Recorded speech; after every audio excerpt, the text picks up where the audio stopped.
They are looking forward to improving upon what they've done in the past. Dana Holgerson told us yesterday this is his best team in his 6th season here with the Mountaineers. TCU, one of the best teams in college football on a bye week, and Gary Patterson has won 12 of his last 13 games, and they've had a week off. Their last game was 2 weeks ago, a win over Kansas. West Virginia won the toss and deferred the selection. TCU will start on offense. And a short kickoff will be taken at the 7-yard line by Gray. And he fumbles the ball, and West Virginia has it. It's recovered by Nana Kyram, and the Mountaineers will have it inside the 20.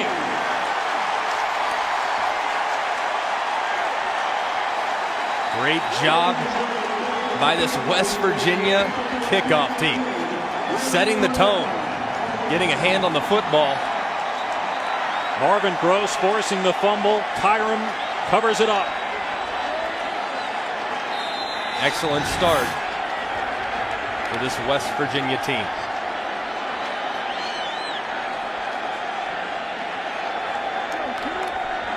So a 1st and 10 for the Mountaineers at the 17-yard line. Senior quarterback Skyler Howard, and here's Russell Shell inside the 10-yard line. Close to a first down at the 8. The quarterback Howard is from Fort Worth. 2nd year as a starter. He's 9-1 in his last 10 starts. Transferred from Riverside City College in California. He's the reigning Big 12 Offensive Player of the Week, and he throws it here, and it's a loss on the play. Caught by Karan White at the 10, but a good hit by Nick Orr brings up 3rd down. Skyler Howard's very good in this offense. Very accurate, better runner than most people would assume, and makes great, quick decisions when he finds an open receiver. They shift Shell out wide to the left. And Howard changing things up here. This would be big for TCU if it can hold West Virginia to a field goal try. Howard throws, and the catch is made. 1st down, and it's a touchdown. DeKeel Shorts into the end zone for WVU.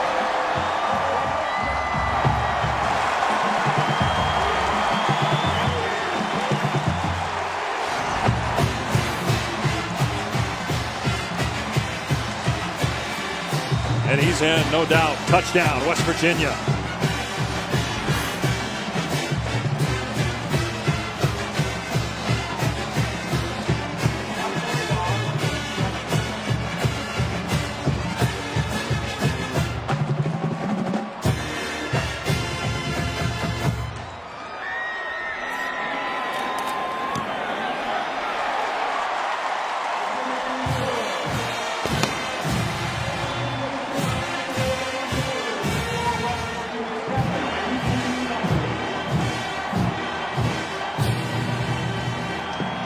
A fumble on the opening kickoff by TCU's Deontay Gray. Recovered by West Virginia at the Horned Frog 17-yard line. 4 plays later, Skyler Howard, a touchdown pass to DeKeel Shorts. 61 seconds into the game. It was forced by Marvin Gross, recovered by Nana Kyram at the 17. Short 3rd and 3 for West Virginia. TCU opted to bring pressure, one-on-one coverage with their best receiver, DeKeel Shorts, and he's able to wrestle the TCU defender into the end zone. Great start for the Mountaineers. West Virginia 5-0, ranked 12th in the country, up 8 spots in the AP poll. The last time the Mountaineers were 6-0 was 2006. They won 11 games that year. Another short kickoff. It's Gray getting a second chance. Across the 25, trying to get the corner. Excellent return by Gray. Finally forced out of bounds near the 45. Let's bring in Tom Luganbill from the field. Certainly not the start that TCU would like to have, but now quarterback Kenny Hill has got to do a better job of protecting the football. And when you look at West Virginia on defense, they're going to come after him. They're a base 3-man team, but when they line up with their variety of linebackers and nickel linebackers, you got to account who's for who. Who are the 5 linemen going to account for, and who's going to be that extra rusher that the quarterback's got to be responsible for here today. All-out blitz, cover 0, you're going to see a lot of it. They've had a really good year defensively so far. Top 25 nationally in points allowed. Here's Kyle Hicks running right, and it's an excellent first down play. He scoots out after picking up the first down at the 44. The quarterback for TCU, Texas A&M transfer Kenny Hill. He's a junior from South Lake. He's accounted for 19 touchdowns in 6 games. He sat out last year after transferring from A&M. And he's in the top 5 nationally in total offense and passing yards, but he has thrown 8 picks this year.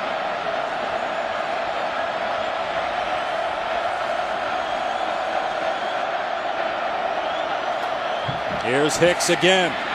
Wrapped up 2 yards downfield by Justin Arndt. Kenny Hill's a very good quarterback. However, he does live a little high risk, high reward. Several times this year, he's thrown interceptions in critical down and distances. He needs to play a very smart game today against an opportunistic defense.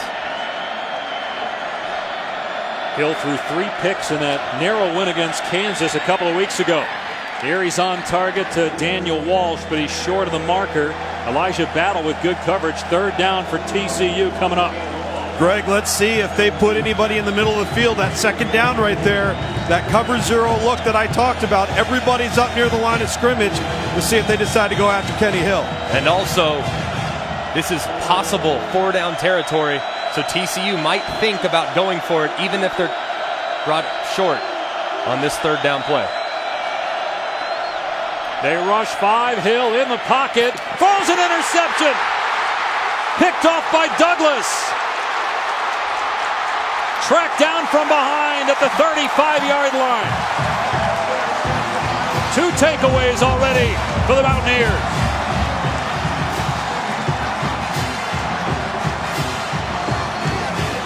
Can't let this happen. This crowd is rowdy.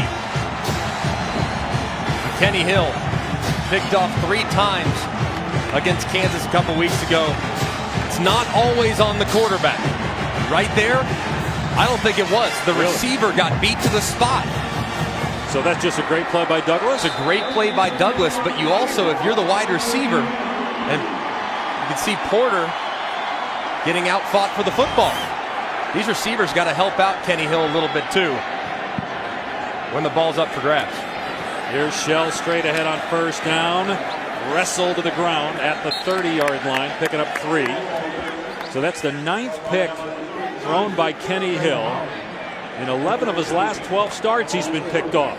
But as you said, and Gary Patterson pointed this out to the media after the Kansas game, sometimes it's the receivers not on the same page with the quarterback, leading to interceptions. They're not all created equal. High pass. Looked like Karan White maybe mistimed his jump. 3rd and 7 for West Virginia. Just like we said for TCU a second ago, West Virginia has been a little spotty when it comes to field goals this year. 3rd and 7 here, but I think they have 2 downs to get the first. Mike Molina, the kicker, as long as 34. Holgerson told us yesterday when we met with him, anything inside 45 yards, they'll kick it. Anything longer than that, he's going to go for it. So right now it's 4-down territory. That pass off target intended for White. So it's 4th and 7. And again, based on what Holgerson told us yesterday, this is a go-for-it situation here for West Virginia. But Holgerson going to change his mind here and bring on Molina. Boy, is he livid with his football team right now. Dana Holgerson not happy with the misfires with Skylar Howard and his intended targets on 2 consecutive plays to a wide open receiver. So it'll be a 47-yard try. Again, the long for Molina is 34 on the season.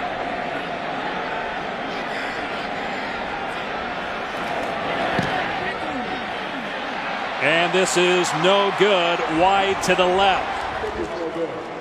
So that's big for TCU, coughing it up twice already. But that time, West Virginia comes up with nothing. Welcome to the Dr. Pepper Championship Drive Game of the Week. Back here in Morgantown, Dave Pasch, Greg McElroy, and Tom Luganville. West Virginia with 2 takeaways, but a missed 47-yard field goal. It's a 7-0 lead for the Mountaineers. One of 11 unbeaten teams in college football going into the weekend. TCU first down on the 30-yard line. A quick throw out on the flat to Desmond White. Pushed out after a gain of about 3. During the commercial, Dana Holgorsen first talking to his receiver, Shelton Gibson, and then watch him with Skyler Howard, the quarterback here. Upset about that 3rd down play as Hill runs nowhere. In fact, maybe lost a half yard. Justin Arndt there for West Virginia. Dana Holgorsen's been in this situation before. He's not going to leave any stone left unturned. The defense trying to get the ball back right here on an important 3rd and 7, I think, for TCU.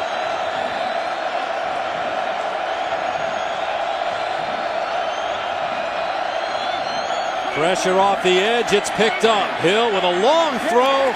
Incomplete. Whether it was Walsh or Stewart, who was the intended receiver, hard to tell. They were spaced pretty close to one another. And it's 4th down. Kenny Hill's going to have to be more accurate today than he's been all season long. This defense capitalizes on bad throws by opposing quarterbacks. Already had 1 picked off. He's going to have to dial it in. A flag down here. Movement. TCU.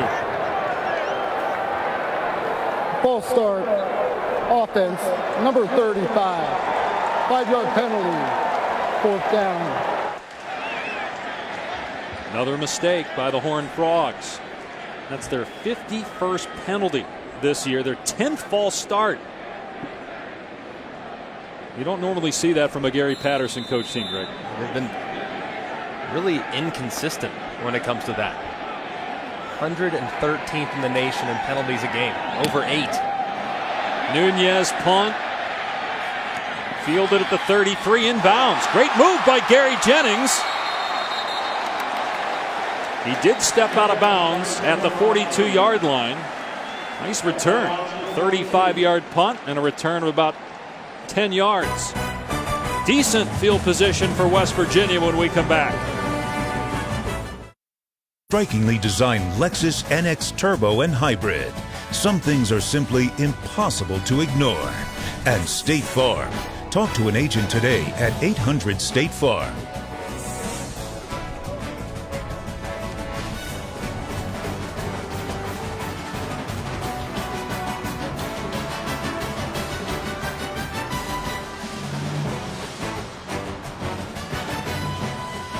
Well, we had a sliver of sunshine about 30 minutes ago, the first time we've seen the sun since arriving Thursday afternoon. It's been raining most of the last 3 days. Temperature in the high 40s.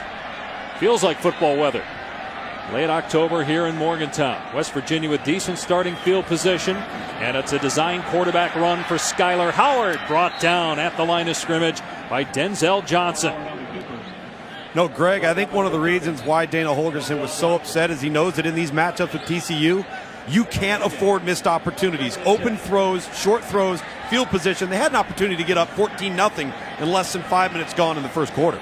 Howard to the air on 2nd down and 10. Pressure in his face, throws one up for grabs, and it's caught by Shorts inside the 30-yard line. 33-yard pass play. It's a great catch. Skyler Howard says, my guy's better than your guy. Nikhil, go up and make a play for me. Great throw and catch by West Virginia. So the 3rd time the Mountaineers have been down here already in 5 minutes against TCU's defense. From the 22. Howard with time. Got a man. Touchdown! Shelton Gibson.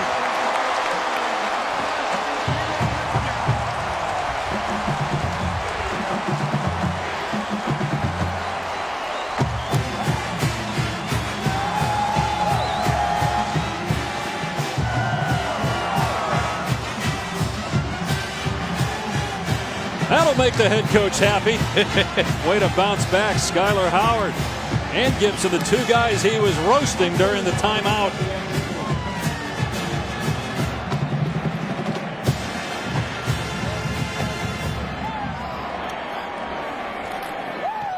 And Molina makes it 14-0 West Virginia. Skylar Howard delivers a dime right over the middle. You asked if West Virginia was for real. The early going says yes.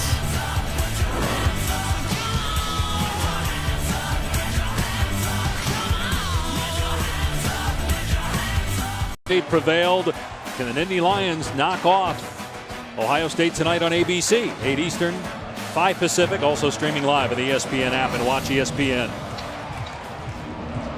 West Virginia fans happy about their football team coming into the week, and so far so good. The Mountaineers up 14-0.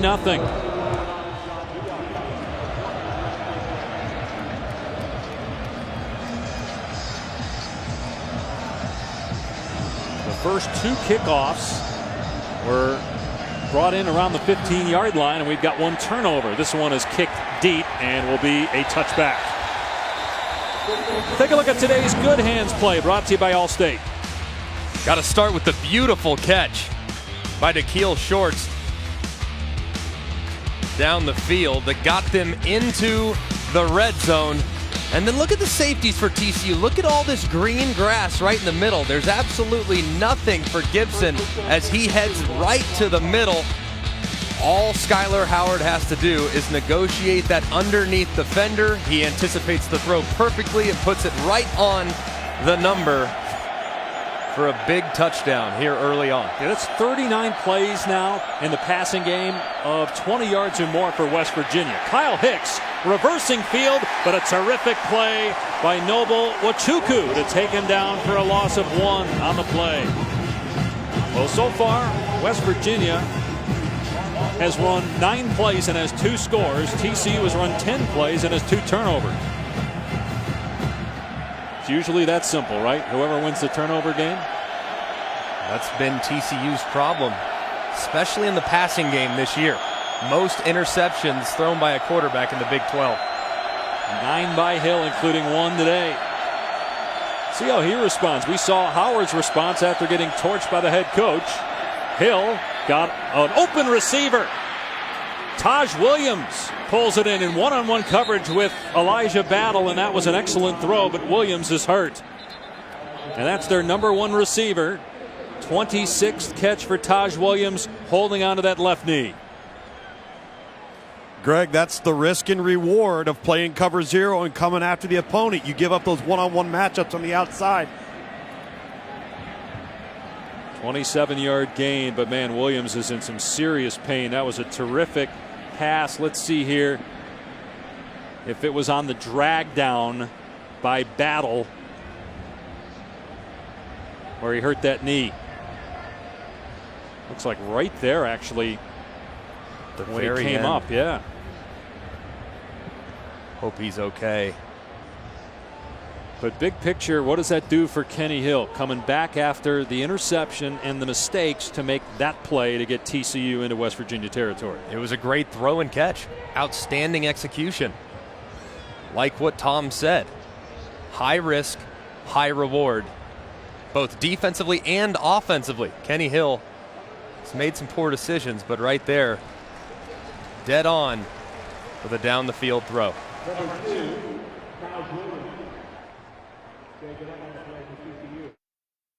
This week's poll to number 12, a 14-0 lead on TCU, but the Horned Frogs are on the move. They've crossed midfield for the 2nd time today. Have a first down on the WVU 49.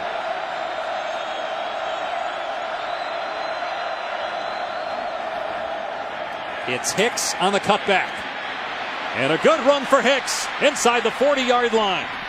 And Kyle Hicks, the only player in the country with 400 rushing yards and 300 receiving yards. He has been their number 1 weapon in both the passing and run game this year. He is very crafty. Right there, you see him reverse field. He does that all the time. Sometimes he does get tackled in the backfield, but more often than not, he's making a guy miss and getting positive yards. He got 15 that time.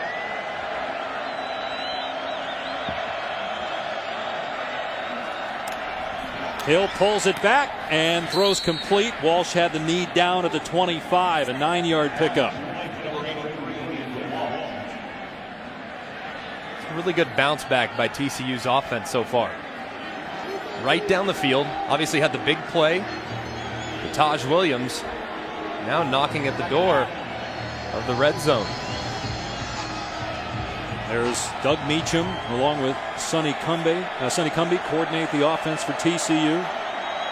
2nd and 1 for the Horned Frogs at the 25 of West Virginia. They'll keep it on the ground, and Hicks has the first down inside the 20. It's been such a strange year for TCU. They're 4-2, but you look at their losses, a double overtime loss to Arkansas where they had an 8-point lead with 90 seconds left. And then the loss against Oklahoma where it looked like they were going to win that game too. And then one of their wins, they're down late against Kansas and have to come back to beat the Jayhawks. Been pretty inconsistent. I think they need to get healthy, which they did over the course of the bye week. Now it's all hands on deck as they move forward the latter half of their schedule. You would think they need a score here, the way West Virginia is going offensively. Hicks again cutting it back. Oh, beautiful move in the hole. Man, Kyle Hicks, terrific run of 9 yards. He cut back twice on that run and shook a couple defenders. He does it all the time. I mean, the first guy never brings him down. Even if it's in the backfield, it feels like. All 11 defenders need to rally to the football when he has it because he's tough to bring down with just 1 or 2. Carried the ball 90 times this year. He'll get it again here in short yardage and gets the first down. They have their center back, which is big for TCU. Austin Schlottman, who missed the last couple of games with a foot injury. Patrick Morris had been starting, but he's a guard. Schlottman's their best offensive lineman there at center, and especially with the tempo they play at, his experience is going to help this offense so much because of his ability to communicate. So look at TCU. They've been awful in the red zone with 3 turnovers. 1st and goal, though, at the 7-yard line. Hill, fade route, and he threw it out of bounds, trying to hit Daniel Walsh.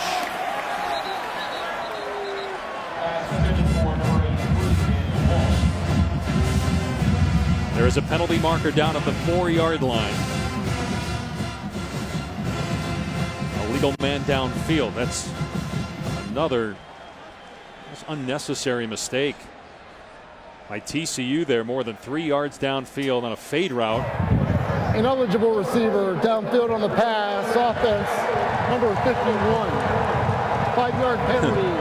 Repeat first down. Just as we're praising Schlottman, he makes a mistake there, but that's what's been happening to this team in the red zone a lot.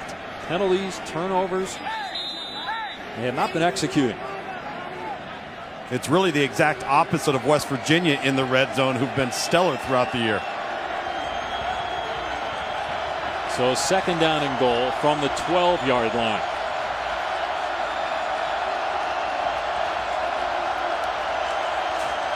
We'll check that 1st and goal because of the penalty. Play clock at 1. They snap it in time. No, they didn't. The official stops play. The back judge threw the flag.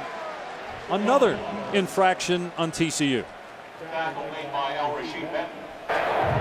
Prior to the snap, delay of game, offense, 5-yard penalty, it's first down. It absolutely can't happen. Play clock's running down. You have to have a sense of urgency. Sure enough, it's a good call by the official. Kenny Hill's got to pick it up a little bit there because yards are like gold in the red zone. Interceptions, play clock, pre-snap penalties. It's been ugly so far for TCU. Hicks between the tackles, moves the pile to about the 13-yard line. But that's why Kenny Hill has taken so much flack over the years. It's because of the turnovers. Now look, this guy's in the top 5 in passing and total offense, so he makes some good plays. But it's the mistakes that outweigh those good plays.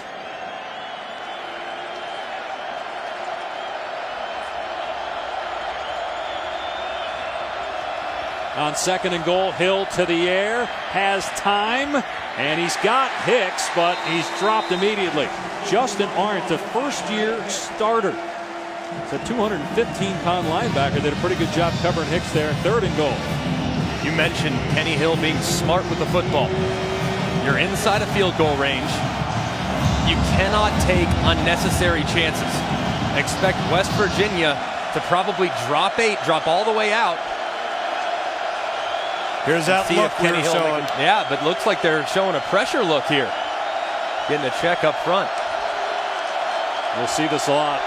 No down lineman technically. On 3rd and goal for TCU, and here they come. Hill gets it away. Another near interception. Jeremy Tyler dropped the ball. You wonder, was that on John Diarce, the receiver? Otherwise, that was an awful throw by Hill as the field goal team takes the field. Can't take unnecessary chances. Look, it's a pressure. It's cover 0, all out, nobody deep. You have one-on-one. Don't throw it off your back foot. Diarce did. Looked like he kind of sold out Kenny Hill. But Kenny Hill has to understand, look, I can't just throw it up to no man's land and hope that my guy's there to bring it down. Almost a very costly mistake. Brandon Hatfield just sneaks that one inside the right upright to get TCU on the board as we head to the studio with the Mountaineers in front 14-3. Thanks, Dave. Taco Bell Studio update number 19, Utah taking on UCLA. Opening kickoff, Corey Butler-Bird flies down the field for the 99-yard kickoff return. It's 7-0 Utes early over the Bruins. Dave, Greg, back to you guys. All right, Cassidy, if you had to say right now between the Pac-12 and the Big 12, and maybe the answer is both, who is most likely at this point to get left out of the playoff? I would say the Big 12. And West Virginia has been outstanding. Baylor's undefeated as well. Oklahoma, a lot of people think they might be the best team in the Big 12. They already have 2 losses. One to Houston and then obviously one to Ohio State. The Pac-12, Utah, only 1 loss. Not really an impressive performance so far this season, but only 1 loss. Washington's undefeated, appears to be the class of the Pac-12, but it's the 13th data point, though. The championship game. The Big 12 does not have one. The Pac-12 does. I think that's a big deal to the committee. You got Baylor that plays here at West Virginia to end the season. From the 5-yard line, Shelton Gibson out of bounds at the 24. All right, let's bring in Tom. What do you think, Luke? Big 12 or Pac-12? Most likely conference to be left out of the playoff, or is it both? Well, I think right now it's the Big 12, and as we're sitting here in Morgantown, you've got to look at the schedule the rest of the way. West Virginia's sitting here playing host to TCU. You mentioned they host Baylor, but they also host Oklahoma. So that gives them great advantages down the stretch that they can continue to get hot. I'm not so sure at some point or another, whether it's Utah playing Washington or SC playing Washington, somebody doesn't tumble in the Pac-12 as well. Howard back to throw on 1st down, surveying the situation. Now takes off, and he can run. Last week, he rushed for 89 yards. He got about 7 there. Guys, I think the way things are trending, now look, we got a half a season to go, but the way things are trending, I wouldn't be surprised if both get left out, because if Michigan and Ohio State continue to play this way, the loser of that game at the end of the year may still make the playoff along with Clemson and Alabama. Not to mention Louisville. What about, Louisville? In the ACC. How about Texas A&M or Alabama? How things go today between the Aggies and the Crimson Tide. The loser of that game, if they win out, they could throw their hat in the ring as well. Justin Crawford in at running back for West Virginia after suffering an ankle injury in the last game. He's out there and he's wrapped up. Oh, Joseph Broadnax hog ties him at the 30-yard line for a 2-yard loss. It'll be 3rd and 5. The Crawford's got to hit the hole better than that. That was not much of an effort to press the hole in a run game where West Virginia, Greg, I think you would agree, this is where some of the really good tweaks Dana Holgorsen has made to this offense over the year. They'll run some pistol, they'll run some I formation. They've been so successful on 1st and 2nd down because of their run game that it's limited their negative plays as an offense as a whole this year. On 3rd down, they convert almost 47% because they always seem to be in manageable situations like this. And again, Howard with time and an open receiver. Then it's dropped by Shorts.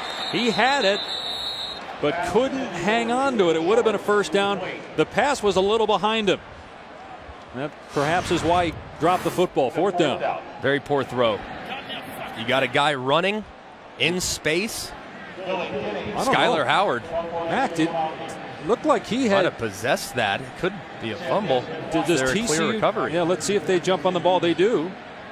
Well, let's see if that is reviewed further from upstairs.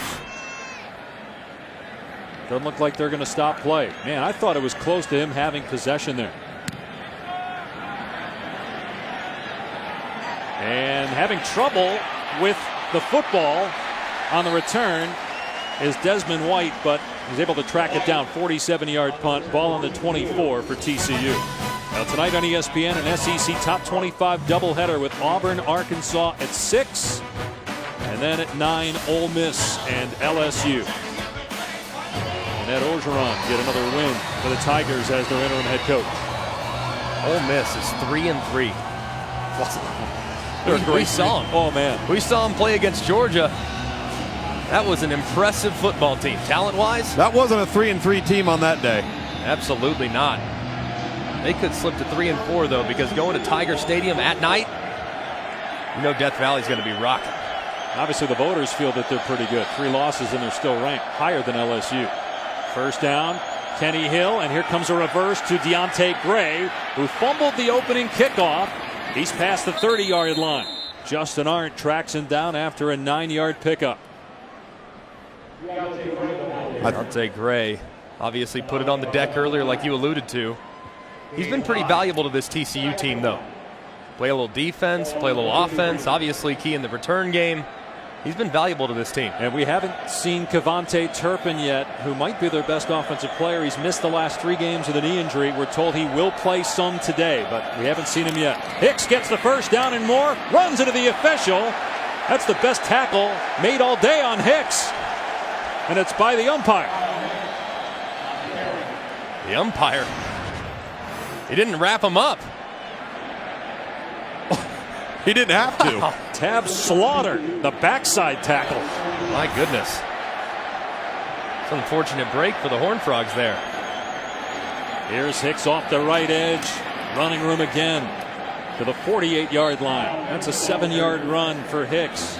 3rd in the Big 12 in rushing, averaging 80 yards per game on the season. And he's already over 50 in this game. Got an injury timeout.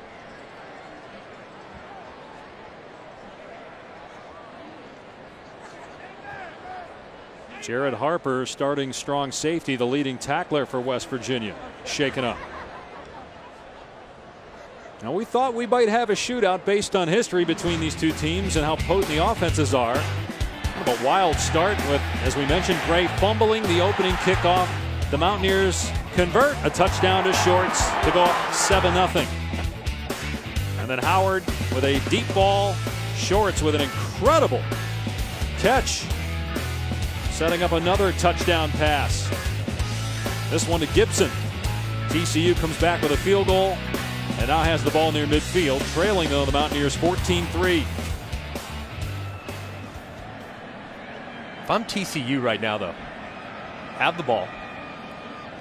I don't know if I could have played much worse the first couple possessions. Obviously fumbling the kickoff return, and then allowing an interception. And yet you're still down 11 points with the ball driving. This TCU team, they've come from behind before. Did so a number of times. Most recently coming back in the 4th quarter against Kansas 2 weeks ago. So they will not be intimidated. It's a young team, however. They can score points, and Gary Patterson's one of the best in the business when it comes to making adjustments. It's not about moving the football. That's something we know that TCU will do. They're in the top 10 nationally in total offense. It's the turnovers, it's the mistakes, the penalties, the giveaways that have hurt TCU. And that's why there's only stats that matter, like red zone production, turnover margin, converting 3rd downs. You can take total offense and all the yards and throw it out the window. In this day and age, you're absolutely right, Tom. On 2nd and 3, they'll keep it on the ground. It's Treboris Johnson. He gets hit hard, but it's a first down. So TCU, for the 3rd time, is in West Virginia territory. The last time the Horned Frogs lost more than 2 games in a season, you got to go back to 2013. They were 4-8. Trevon Boykin was playing wide receiver. So Gary Patterson, because they lost 8 games, said, I got to change things offensively. He hires Sonny Cumbie. He hires Doug Meacham, who, like Dana Holgerson, come from that Mike Leach tree. It changes the offense. Boykin goes to quarterback, and they're a national title contender for a couple years. But again, this year a couple of losses because of the mistakes. Here's Hill making a good decision. Instead of forcing it, taking off and picking up positive yardage to the 43-yard line. It's a 4-yard run. You know, Greg, as a quarterback, whether you're a runner or not, when you see the middle of the field open and there's no safety help anywhere, part of your progression read becomes running the football because there's nobody to account for the quarterback. And to your point, Dave, that was a fantastic decision making right there, because when you go 0, take off and run if you don't like what you see. I don't think I would have taken off and run, to be honest with you. You would have been sacked? I would have been sacked. If it's cover 0, the likelihood of me escaping, very, very small. So either teams didn't run cover 0 back in 2009 when you guys won the championship, or you had a great offensive line. A little bit of both. 14-3 West Virginia over TCU after 1 quarter here in Morgantown, as West Virginia looks to go 6-0 in the season. We'll return after this message and a word from our ABC stations.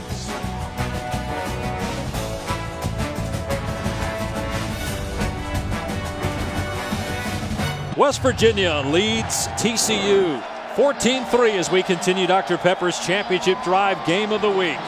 The Mountaineers unbeaten at 5-0, one of 11 undefeated teams in college football heading into the week.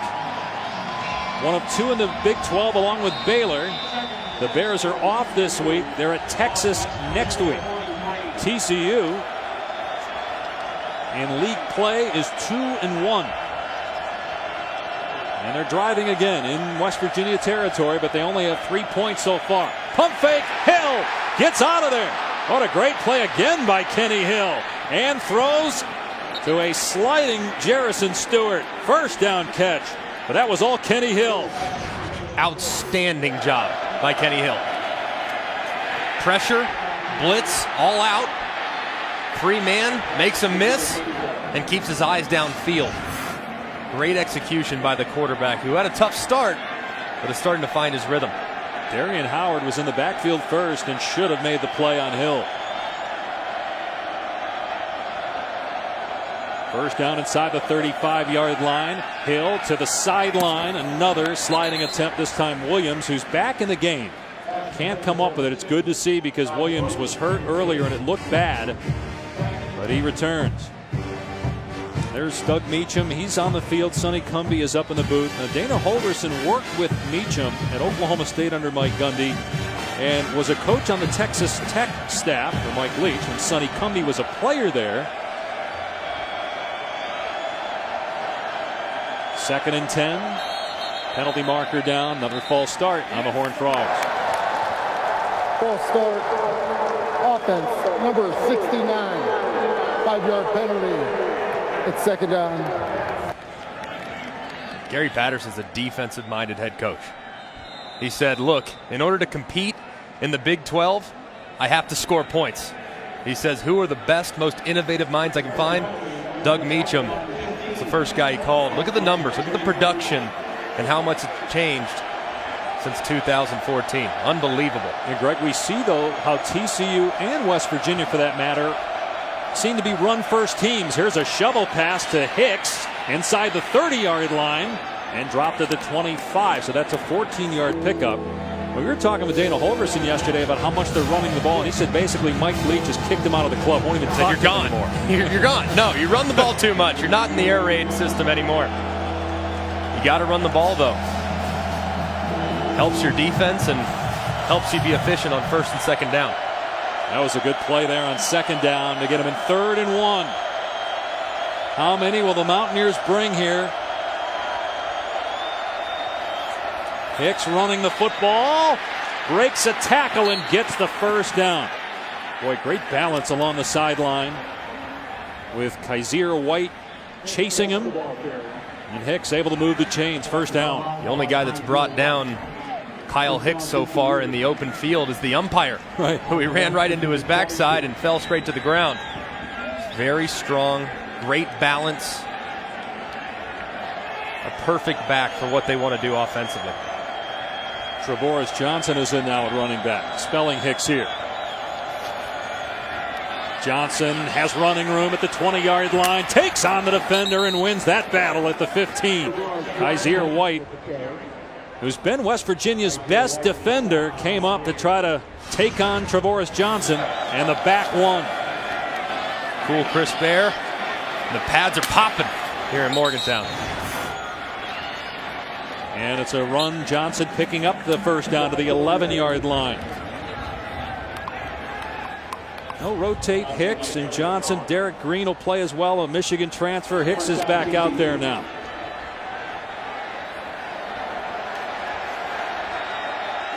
Just outside the 10-yard line.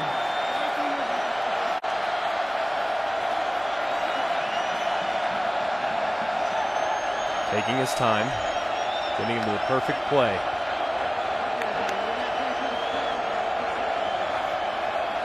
Hill to the air, got one-on-one coverage. A perfect back shoulder throw to Jalen Austin. TCU touchdown. And give Kenny Hill a lot of credit. He started poorly, but has really come on the last couple of drives. That was a dart, back shoulder. It's a great throw. Great adjustment. Great audible. When you make a check like that in the pre-snap, you're able to execute it. The entire offense will feel very confident moving forward. That's 5 touchdown catches on the year for Jalen Austin. The extra point is good. TCU, after West Virginia got out to a hot start, leading 14-0, has scored the last 10 points. Kenny Hill's 13th touchdown pass of the season, and the Horned Frogs are back in the game.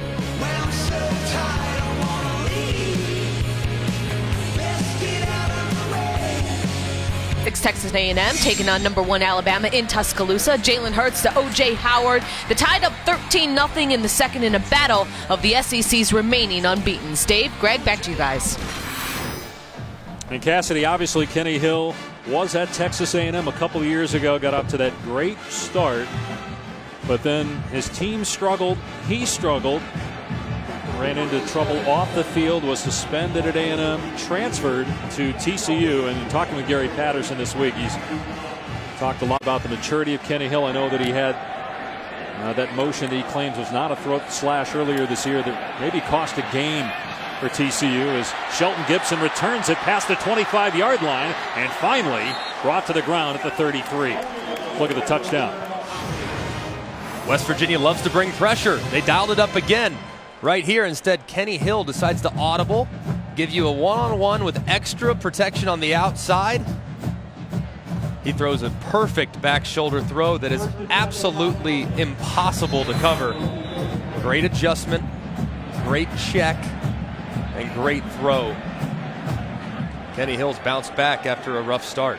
Got 2 for 4 with that pick, and then he's completed 6 of his last 8, including that touchdown. They're going to run Russell Shell. This is only the 13th play by West Virginia's offense in this game. He steps out of bounds near the first down marker with Traven Howard, the #2 tackler in the Big 12, pushing him out. It's a 9-yard play, though.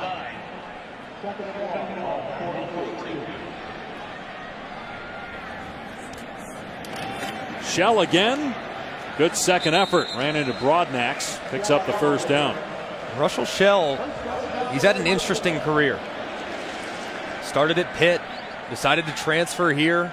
He's kind of taken his time. Hasn't become the go-to guy up until this year. Wendell Smallwood was that guy, so he's kind of been patient. Now he's getting his opportunity and has made the most of it to this point. He was so highly recruited coming out of high school. Things didn't work out at Pitt. Maybe they'll work out this year. They're trying to set up the screen to him here at the 45-yard line. Shell into TCU territory and finally knocked out of bounds inside the 30-yard line. That's a 21-yard screen pass to Shell. Look at Skylar Howard start his eyes to the right. Tries to fool the defense. There's nobody home with great blocking out in front. And a lot of green grass for Shell. And the guy who was downfield blocking was Tyler Orlowski, their center, who Mountaineer coaches say might be their best player on offense. He's their alpha dog. He's their best leader. True freshman Kennedy McCoy inside the 25-yard line. There's a penalty flag down. Traven Howard on the stop. McCoy had 99 rushing yards last week, then injured his shoulder. They weren't sure that he was going to be able to go in this game.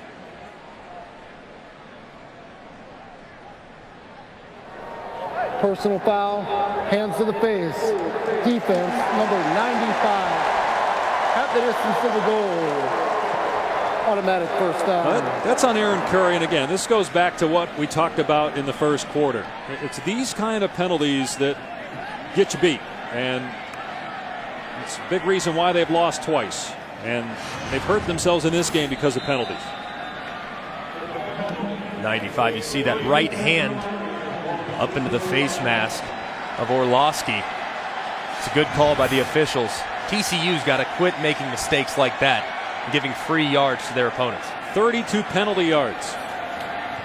Howard back to throw, has somebody in the flat. It's caught by Jennings to the end zone. Touchdown, West Virginia. Man, was he open.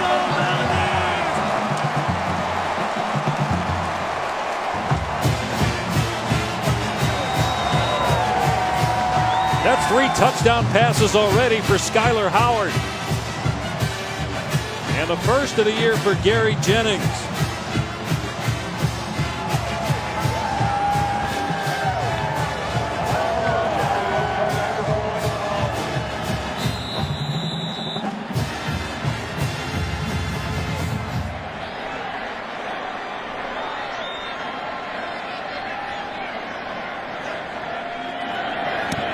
Molina makes it 21-10, West Virginia.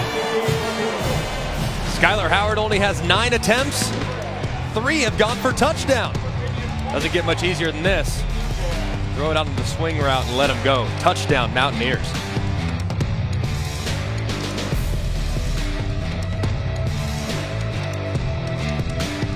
Ball brought to you by the Audi A4.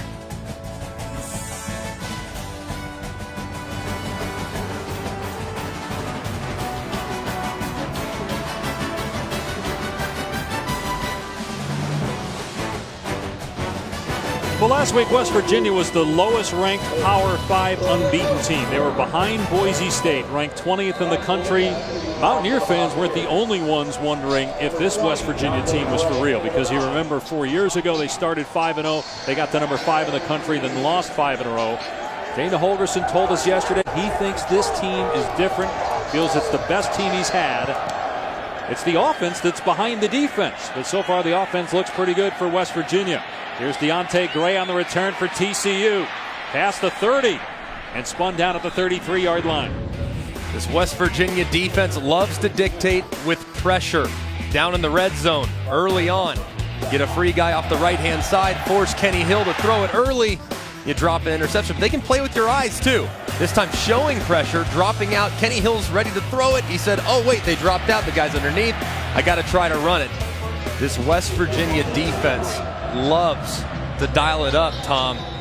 Tony Gibson's got to be careful, though, as he moves forward. Yeah, he really does. He's got to be careful that he doesn't show his hand too much to where he makes it easy for Kenny Hill. Gives him one-on-one personnel reads on the outside like they've had in the last drive. Hill to throw, and it's juggled but pulled down by Daniel Walsh. And now a flag comes in. Elijah Battle with a hard hit on Walsh. West Virginia's already without Maurice Fleming for this first half after he was called for targeting last week in the second half of their game with Texas Tech. Remember, targeting is forcible contact to the head or neck area of a defenseless player. And a receiver going up to try to make a catch is considered defenseless. Personal foul, targeting. Defense number 19. The previous play is under further review. Now, do you agree that that's targeting? It's definitely forcible contact, but it is targeting to me. And they'll review all aspects of this play. I don't know, Greg. I mean, he hit him hard, but he hit him mostly in the shoulder area, and then the head hit the turf. That's why it looks so violent, because the head hit the turf that time. This is a difficult rule. They've tried to make changes to it. Obviously, he's not trying to go after the head of a player, but the receiver's falling down. Looks like that right shoulder does in fact hit Walsh on the back of the head. The shoulder. Guys, look at how the defender's helmet is to the left. He's not leading. All right, his shoulder pad now hits the helmet of the receiver. This is going to be a difficult one for the officials. I just don't understand, guys. As a defensive back, how are you supposed to try to break up a pass when a guy is going to the ground? Still, it's forcible contact to the head or neck area. I guess my point is more about the rule and how these are officiated, because again, the defender, it looked like a little bit of contact between the shoulder and the head, but the shoulder was mostly hitting the shoulder of the offensive player. Again, I understand what the rule is. Here's the definition of targeting: a defenseless opponent, forcible contact.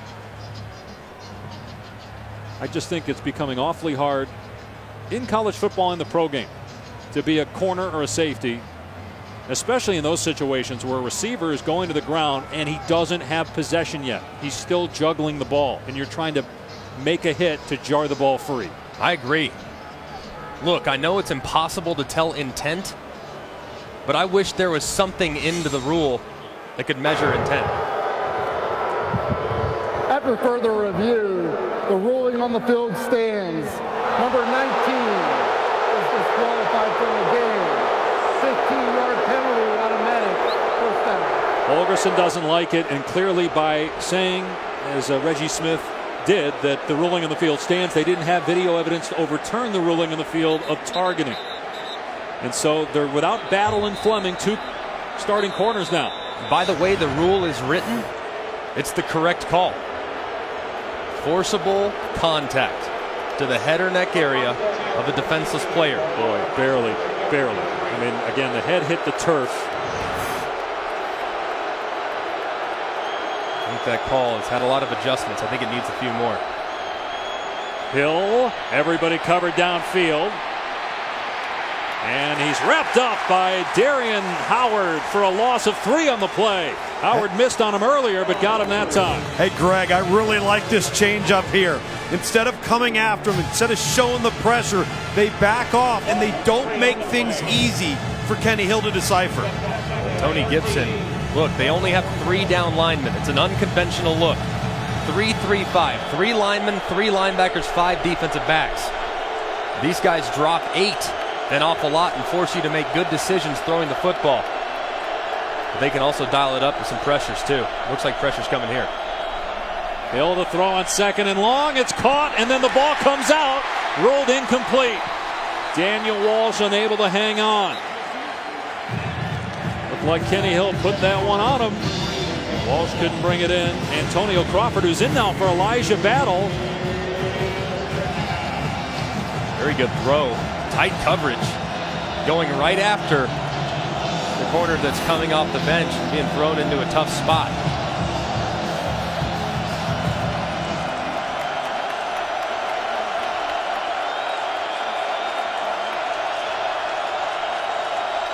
Hill on 3rd down and 12. It's a shovel pass to Hicks. Hicks in trouble, wrapped up, and brought down. Adam Schuler. Well, they got 14 yards on that play earlier. The Mountaineers read that one better. John Lewis in there as well for West Virginia. And TCU will punt the football. Greg, that play should have gone, man. They had 5 in the box. Wow. Good job, West Virginia on defense, playing off blocks. Great job recognizing it too. They didn't rush, get too aggressive, come upfield. They held their water just a little bit and rallied to the football. So Adam Nunez to punt here. West Virginia coming after it. Nunez gets it away. That is a terrific punt. Fair caught by Gary Jennings around the 6-yard line, backing up the Mountaineers, who have a 21-10 lead. Makes contributions to participating universities. General scholarship funds for each field goal and extra point kicked. To date, Allstate has contributed millions in scholarship funds. Elijah Battle ejected from the game for targeting, so you can't be on the field, but he found a spot to watch the game. He's in the West Virginia weight room, which is in the end zone, just behind where the Mountaineers are operating here on their 7-yard line, as Russell Shell bursts through the line of scrimmage and gets out to the 12, picking up 5 yards. He's there in the end zone. Just hate it for him. Trying to go in, make a good form tackle, wrapping up, not leading with his head. The way the receiver falls, it ends up to where his shoulder hits him in the helmet. And that, by the letter of the law, is forcible contact. That rule needs to be changed to make sure that things like that don't happen. Shell on 2nd down, picks a hole, and gets the first down. Julius Lewis on the tackle. Russell Shell last week had over 100 yards, 2 touchdowns, the 5th time he's had 2 or more touchdowns in a game. This West Virginia team really trying to establish the line of scrimmage and get this run game going. That's kind of disheartening for TCU. You back them up with a great punt, and then they just hammered between the tackles on 2 plays and get a first down and breathing room.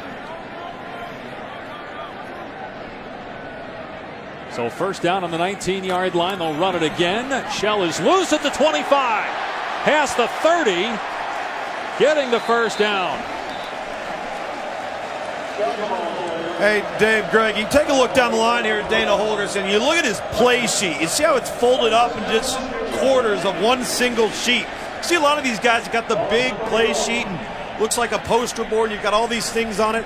This is more of a Cliff Notes version because he's a play caller off of feel. He's a play caller off of tempo. So he's going to glance down. He's going to see what he likes. He's going to make some quick tweaks and adjustments. But he's not going off of a set group of plays that are going to be pre-scripted in any way, shape, or form. Shell dumped in the backfield by Denzel Johnson for a loss. 2nd down. And Tom, this air raid offense, I guess you could still call it that because that's the tree he's from, even though Mike Leach says he's no longer in the club. Right. Because he runs the ball too much. So much of it is based off of tagging receivers. Yes. And the run-pass option concepts. Not a ton of plays. They kill you with execution and finding green grass. That's why this offense, because of the way they stretch you horizontally, is so difficult to defend. How about our guy Paul Johnson at Georgia Tech? I know it's a different offense, the triple option offense, but he has no play sheet, no call sheet. The pass caught by Jovan Durant to the 36-yard line. Anthony Tejada in coverage. It'll be 3rd down. So you see some of these other coaches. You see Paul Johnson, he calls with nothing. You see Lane Kiffin on the left. He's got this huge play call sheet. Now, a lot of that is going to be about field position, area of the field, 3rd and +7, 3rd and -7, all those different things. That's just not how Dana does it. Howard in trouble, gets outside the pocket and throws it away. Good defensive stand by TCU. Sammy Douglas chasing the quarterback. And it's 4th down. West Virginia will punt it. Really one of the few times we've seen Skylar Howard under duress. This offensive line for West Virginia has played very well against a defense that prides themselves in getting after the passer. TCU came in with 22 sacks on the season. 0 so far today. Billy Kinney, the punter. TCU has all of its timeouts. 5.5 minutes remaining on the clock to try to get more points here. Trailing by 11 as Desmond White is wrapped up and dropped at the 24. Good coverage by West Virginia. David Long was down there for the Mountaineers. Maybe Dana's had one too many Red Bulls. Been fired up all game.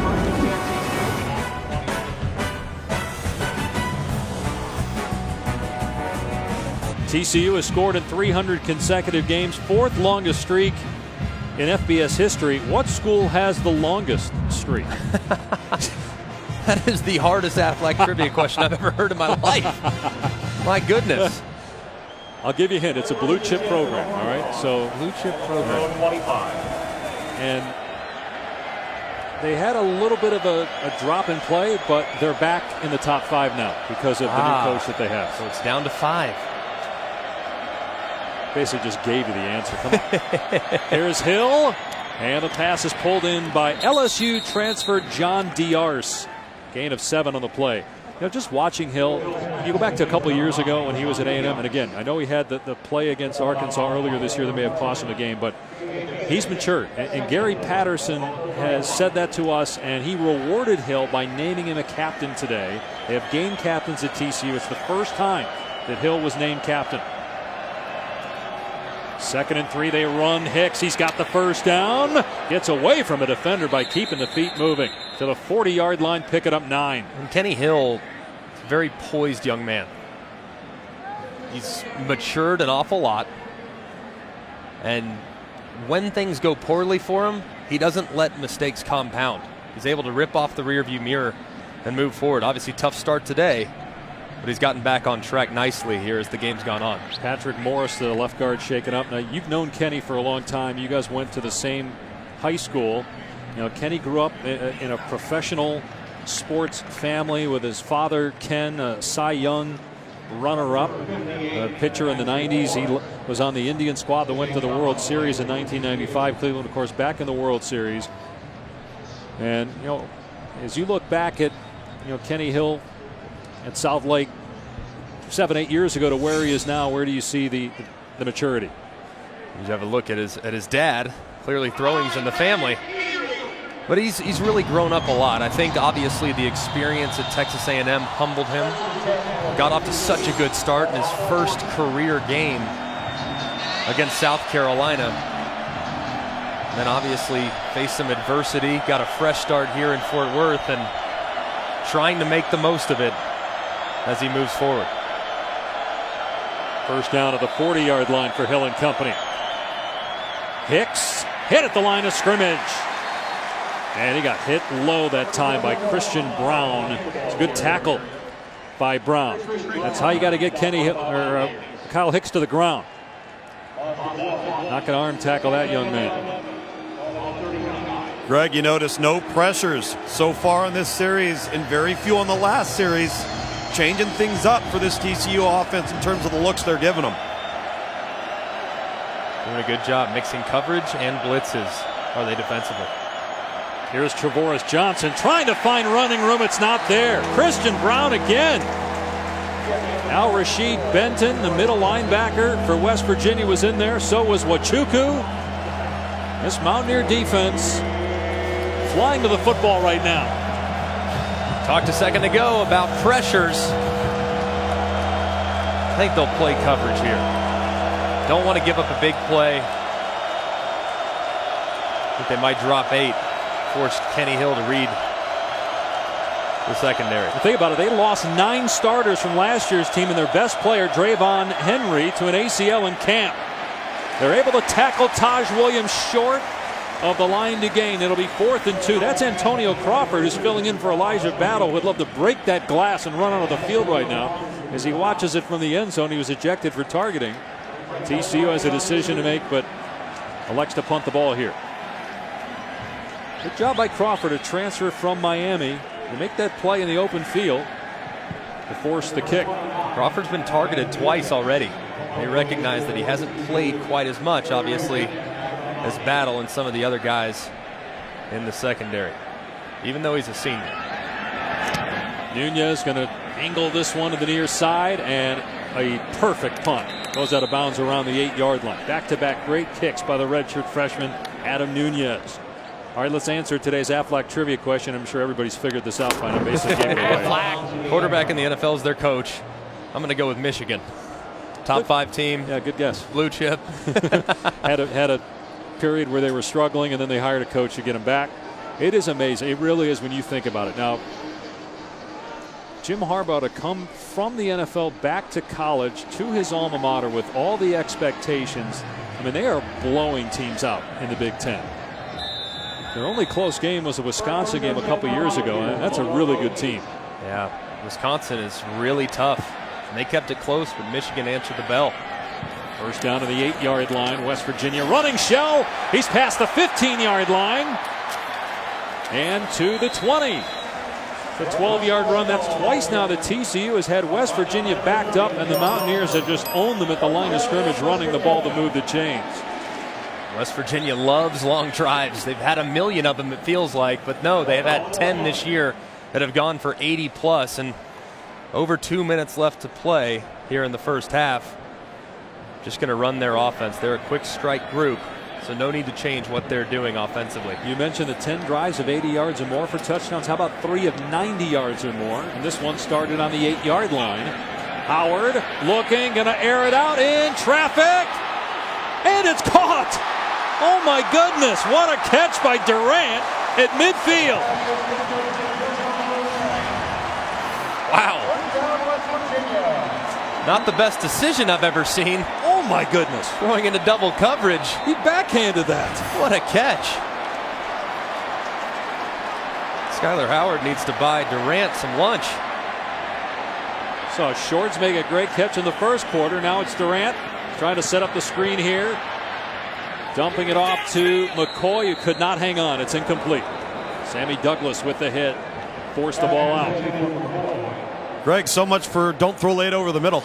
Yeah, in a double coverage. Don't take chances in the last 2 minutes. All the things go out the window when you have receivers that are able to make catches like that. Look at it one more time. My goodness. There's a penalty marker down. But you need to have plays like that happen to have a special season, right? I mean, you've been a part of them at Alabama, and I'm sure you can recall having moments like that. Things just go right. Ineligible receiver downfield on the pass. Offense number 62. 5-yard penalty. Repeat first down. It's the right guard Kyle Bosch. It's a good call by the officials. West Virginia trying to get a screen. Nothing there originally. The linemen don't know that. They're running downfield trying to find somebody to block. And Gary Patterson pointed out to the officials how far downfield those offensive linemen were. And with the ball traveling past the line of scrimmage, it should result in a 5-yard penalty.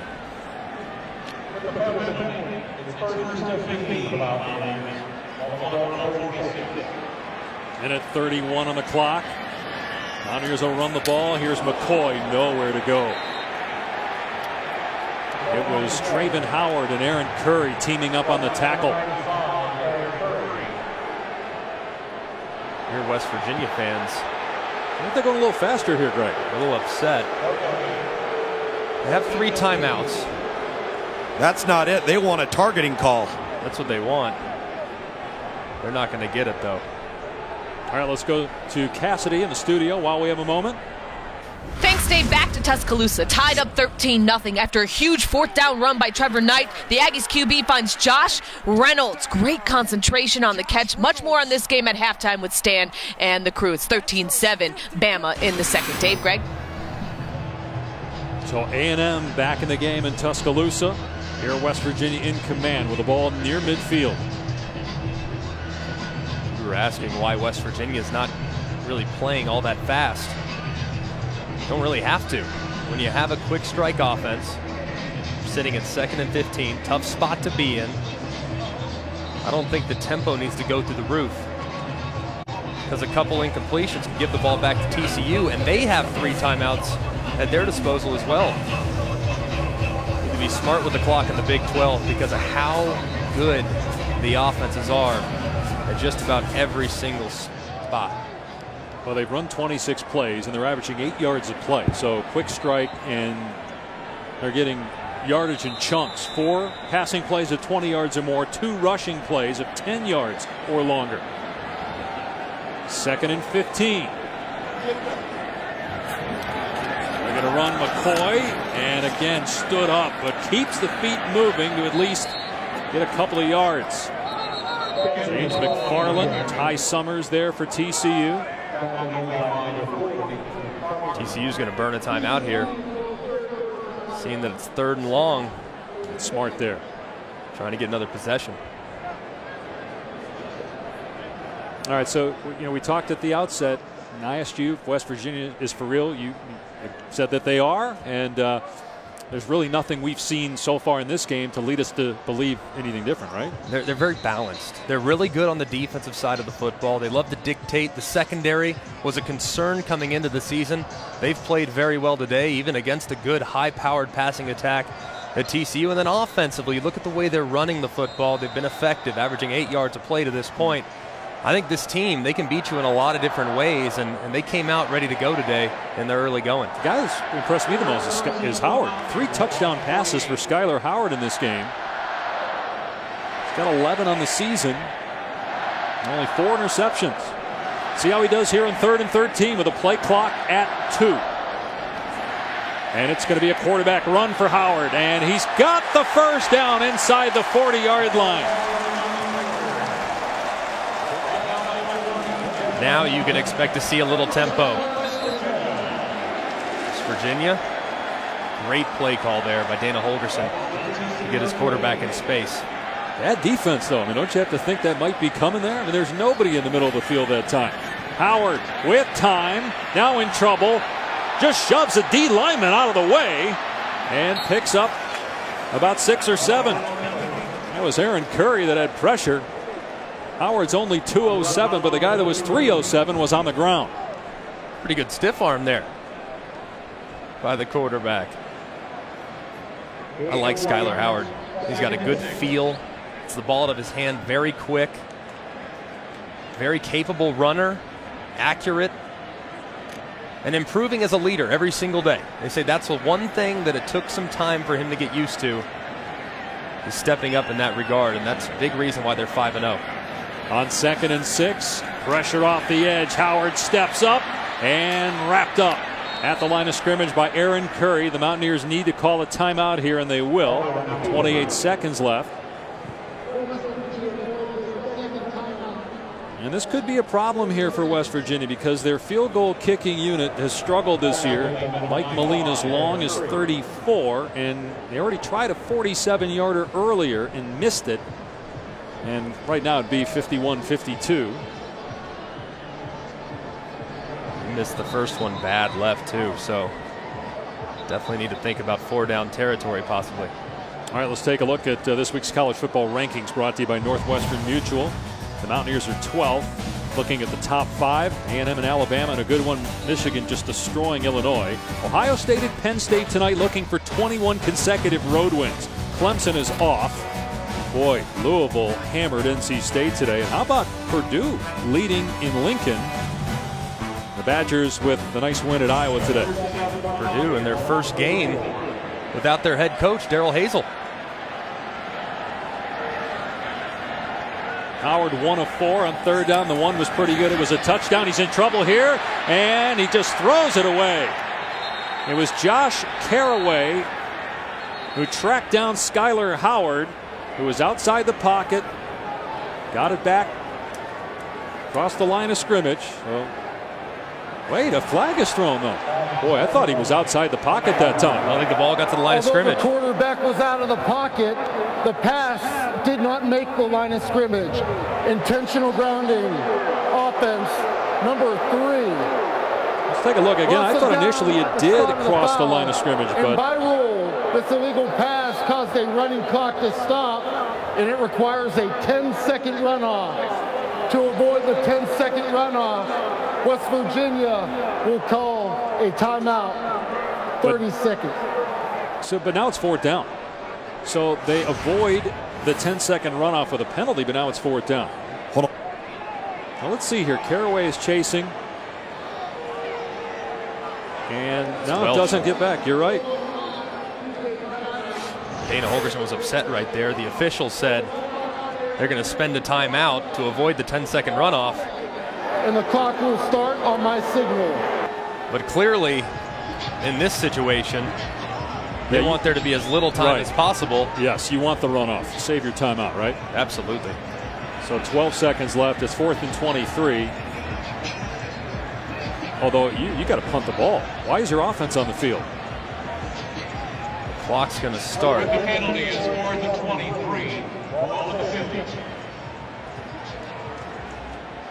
There's some discussion going on here too.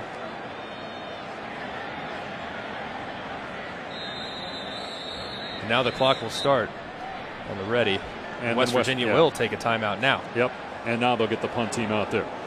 Dana Holgerson is so upset with his officiating crew, and it's not just right now in terms of the official assuming they'd take the timeout. He's been on this crew on the sideline the entire first half.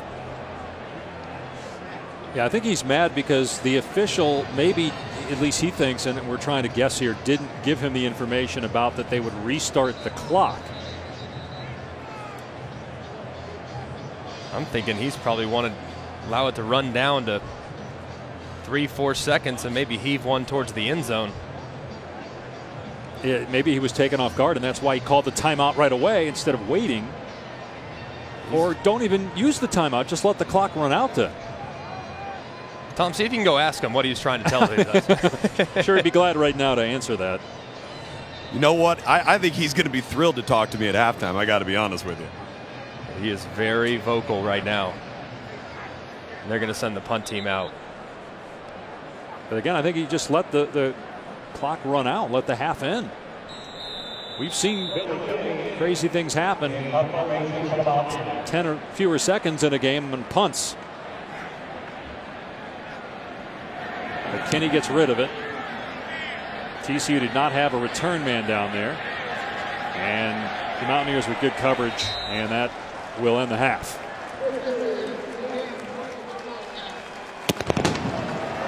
So West Virginia led 14-0. Got two quick takeaways, but Gary Patterson staying positive. Team not out of it. Back within 11. Despite those early mistakes.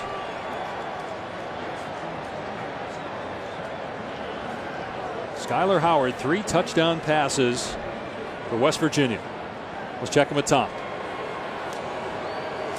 Coach, what are you so upset with there at the end of that first half? Well, some of that stuff I can't talk about, Tom. We're just obviously trying to get some points there. Didn't agree with a couple of things that happened out there, but we got out. At least we didn't get give them the ball back. Some passion from you throughout the entire first half, but some frustration as well at times with the offense. What are you not seeing that you got to get out of this group? Well, I'm just routine plays more than anything. I mean, that's a frustrating defense to go against. They're pretty good against the run. We pride ourselves in trying to run the ball, so we're going to have to regroup and come back out in the second half, try to run the ball, and then take advantage of some big plays as well. All right, thanks, Coach. Okay. West Virginia does get the football to start the second half. And we will send you back to the college football studio after these messages.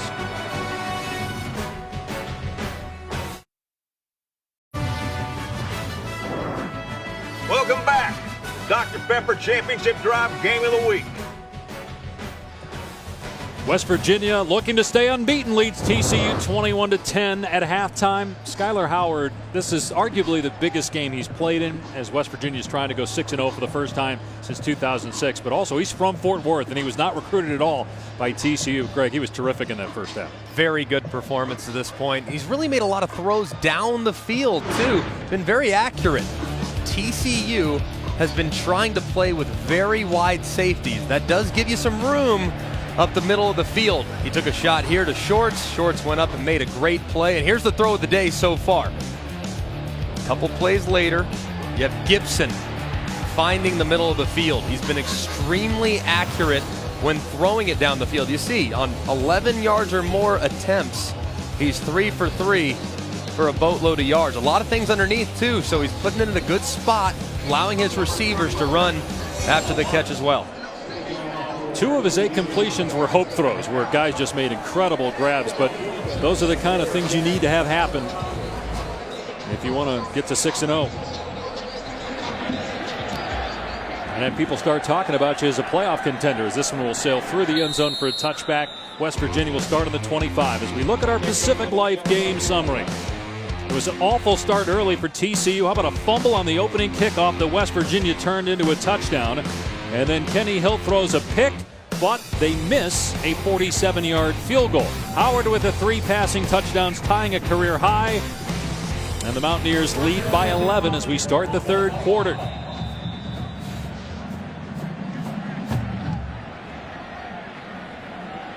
Russell Shell in the backfield. He had 59 yards on 9 carries. And they're going to give it to Shell on the delay. Behind his blockers out to the 30. Here's Tom.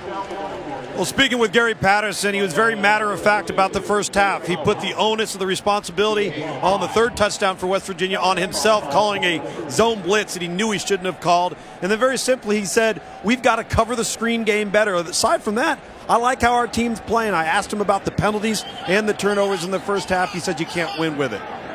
That's been the problem all year, Tom, for TCU. Why they're 4-2. Pass to Gibson is a first down to the 37 with Traven Howard in coverage. That's the 9th completion of the day for Howard. I always thought the first possession of the second half might be the most important possession in the entire game. You make your adjustments, you see what the other team's doing and what they changed at halftime. And if you can go out and get some points, your likelihood of winning the game is extremely high. So West Virginia needs to put one together here. And what TCU does well is almost negated in this game. They get after the quarterback, 22 sacks in the year, 7th in the country. But because Howard gets it out of his hands so quickly, it's hard to get there. Howard stepping up, and they got pressure that time, but Howard, pretty athletic, got out of there. Spilled by Traven Howard at the 43. A 6-yard pickup for Howard. Time a good job by TCU. Nothing open downfield. Skylar Howard recognizing that, not forcing a bad decision, and escaping north and south to set up a second and manageable.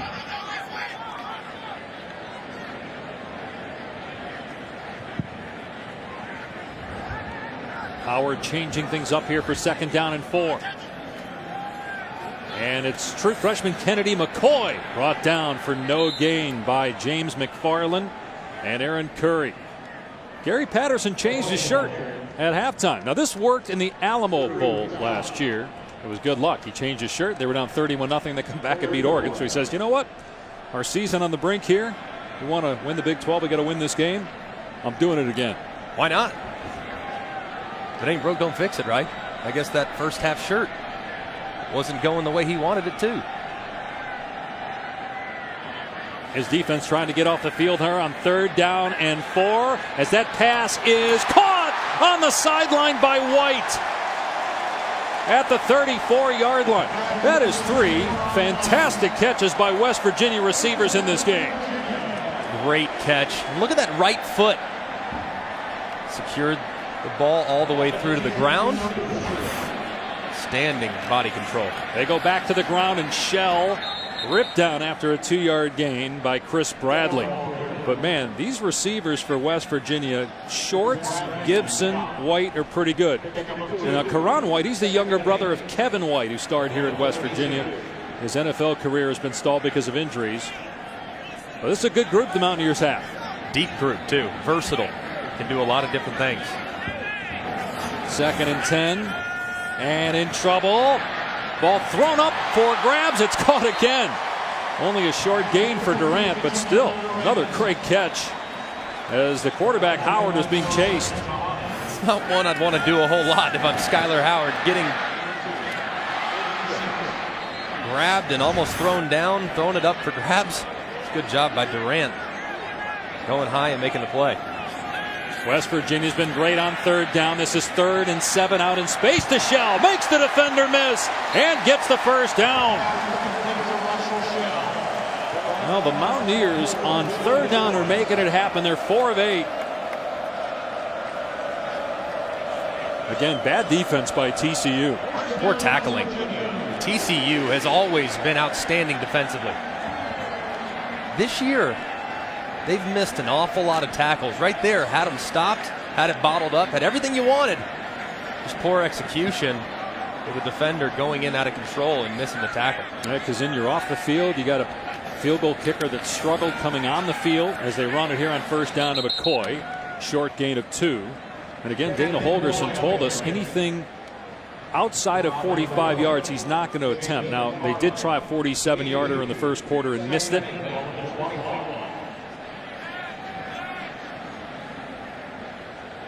Got some towels blocking the signals that he's making to the offense.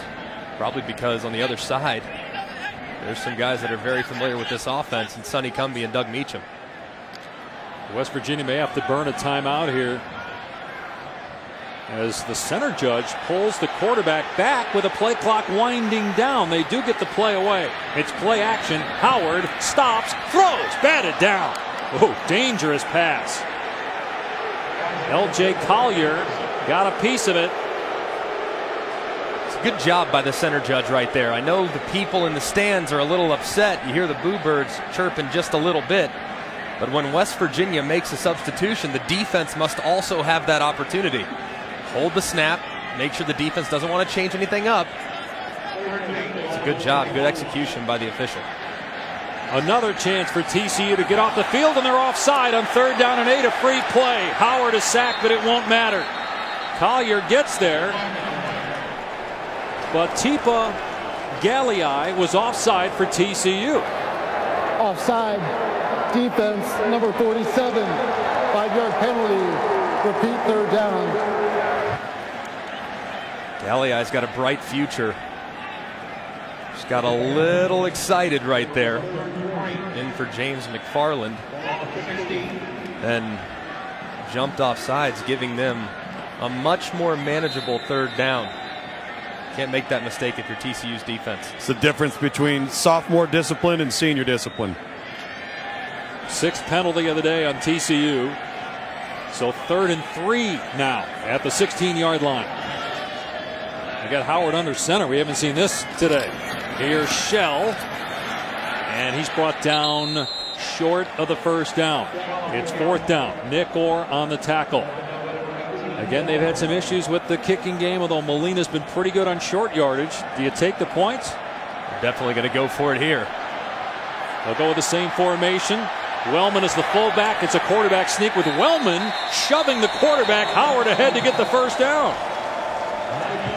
Without the push from Wellman, I wonder if he gets that. Snap. The ruling on the field that the ball carrier was short of the line to gain is under further review. Wow, so they stopped the previous play under further review. It's the replay page just before the... You know, Dana Holgerson's upset because his team just got a 1st down, but they're going to have to do it again because he was not past the marker on 3rd down. He clearly was short, but they're going to review this further. Dana Holgerson is not happy with the officiating. See, the yellow line is not official, but very accurate. Okay. Yeah, boy, with the again, if the yellow line is accurate, then it looked like he got it there. This may actually work out for Holgerson in the end after all. It looks like it. Need to see where the knee went down. From that angle, it's a little difficult to tell exactly when he was stopped. Take a look at that right knee. He's extending forward. Is the elbow down? The elbow's down, but at that point, the ball was already across the line to gain. And Holgerson's not happy, but he's getting a 1st down either way, it would appear. I think this is going to be a 1st down. Obviously, you have to have indisputable video evidence. This is probably your best look at it. You can see no part of his body's down until that right elbow hits. It appeared the official assumed that the leg was down, and that's why he spotted it where he did. Holgerson is still irate. Boy, he seemed like such a happy guy yesterday when we met with him. He's happy, but he's a competitor, man. Tom, he has certainly experienced a roller coaster of emotions here today with great outcomes and, of course, disappointing ones, especially in dealing with the officials. Yeah, the Zebras and he have not gotten along overly well.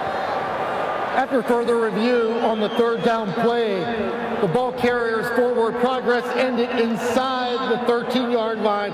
It is a 1st down. All right, let's go. 1st down. A lot of people get upset about the length of games in college football. It's for reasons like that. There's no reason to review that. Inches. And I understand, look, there's critical moments that absolutely have to have a second look at. Right there, to stop the game and to delay it over a minute. just not something I agree with. From the 13-yard line. They hand it off to Shell off the right side. Jump cut. And then he slammed to the turf by Broadnax. There is a penalty flag down. 1 yard gain. Flag in the middle of the field. Holding offense number 70. 10-yard penalty. Repeat first down. It's on Tony Mateo, the left guard for West Virginia. They lost their best offensive lineman in the opener. Yadni Kajust was hurt. But Adam Pankey has come on and played well. They're a veteran group. They got 3 seniors up there. Colton McKivitz, the right tackle's a redshirt freshman. But that line is a big reason why West Virginia is undefeated this year. Yeah, and their center, Orlowski. If they play 77 snaps of offense today, that 77th snap will be his 3,000th career snap. A lot of veteran leadership up front. Out of the pistol on 1st and 20. Here's Shell inside the 20. And down to the 17-yard line. It's a 6-yard run. Denzel Johnson on the tackle. Fellas, we're going on close to a 7-minute drive here. If it gets down to it and they're not able to convert a score touchdown with the time that West Virginia's taking the clock out, they got to kick a field goal here when there's a discussion about it. Yeah, play 13 of this drive coming up, 2nd and 14. Play action for Howard. In trouble, throws it away. He looked like he was in the pocket, and here comes a flag. Didn't appear to leave the pocket there. Pressure by McFarland. We had a grounding call earlier.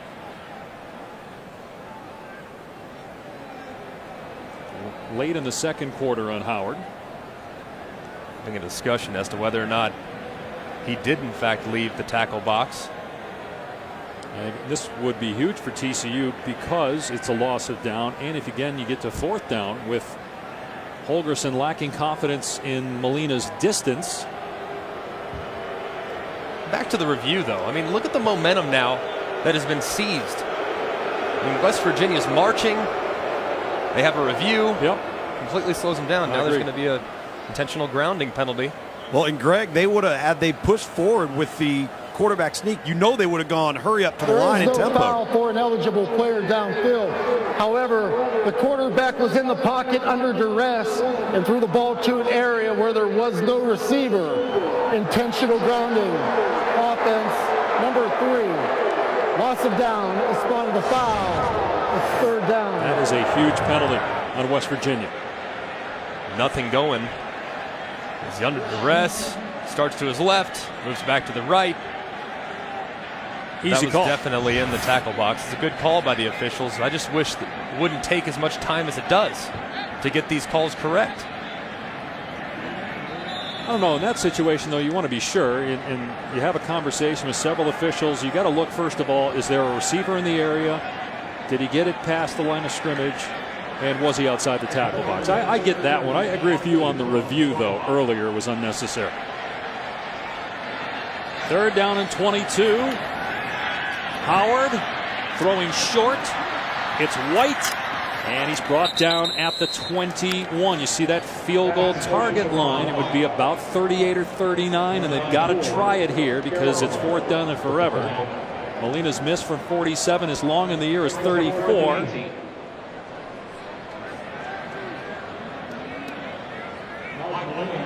But that's a big stop for TCU, aided by the penalty.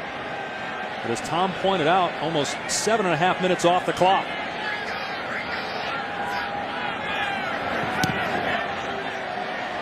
Molina with a season-long 38-yard field goal to push it to a 14-point lead. And they take half of the quarter to get down the field and get 3 points.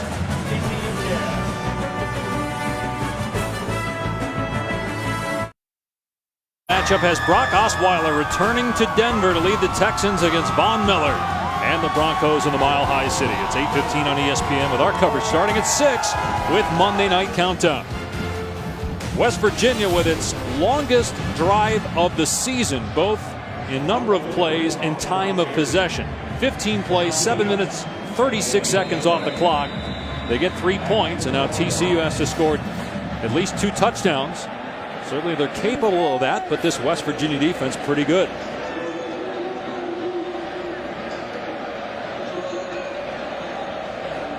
Mountaineers give up fewer than 20 points per game in the season. They've held TCU to 10 so far. Fielded on the 5-yard line by Gray. Running the long way. Wrapped up at the 20-yard line. Marvin Gross there on special teams for West Virginia. Mountaineer fans hoping for 6-0. They're up 14.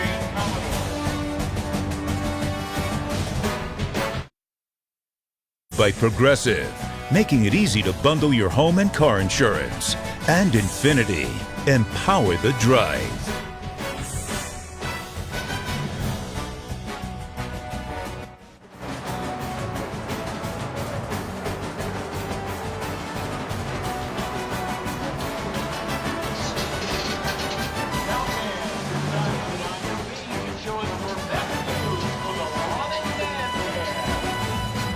Dave Pasch, Greg McElroy, Tom Luganville back in Morgantown.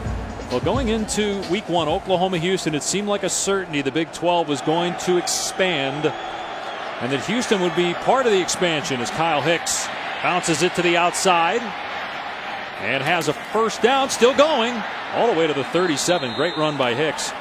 But the Big 12 announced this week it will not expand. And these are the two youngest members of the conference, West Virginia and TCU, joining 5 years ago. What do you think, Greg? I disagree with it. I look at Houston. I look at BYU, Cincinnati. Would have made a lot of sense to expand to 12 or 14. To continue to increase the quality of football that's played in this conference. Bob Bowlesby, the Big 12 commissioner, is here. Well, we talked with Gary Patterson about that this week, and he said, look, there are people that didn't want us in the Big 12. So I think that was his way of saying, I understand why the Big 12 didn't expand, because they didn't want us 5 years ago. They were in the Big East for a heartbeat with West Virginia. On 2nd and 7, one-on-one coverage. Hill's pass is incomplete. Taj Williams had it knocked away. Antonio Crawford filling in for Battle, who was ejected in the first half for targeting, makes the play. Nice play. Late undercut on a skinny post. That's not easy to do. Crawford breaking it up down the field. Made it look easy. It's an important third down for TCU here. They've only got one third down conversion in the ball game. Pressure coming. Hill's pass off the mark, intended for Williams. Crawford in coverage again, and TCU will have to punt the football.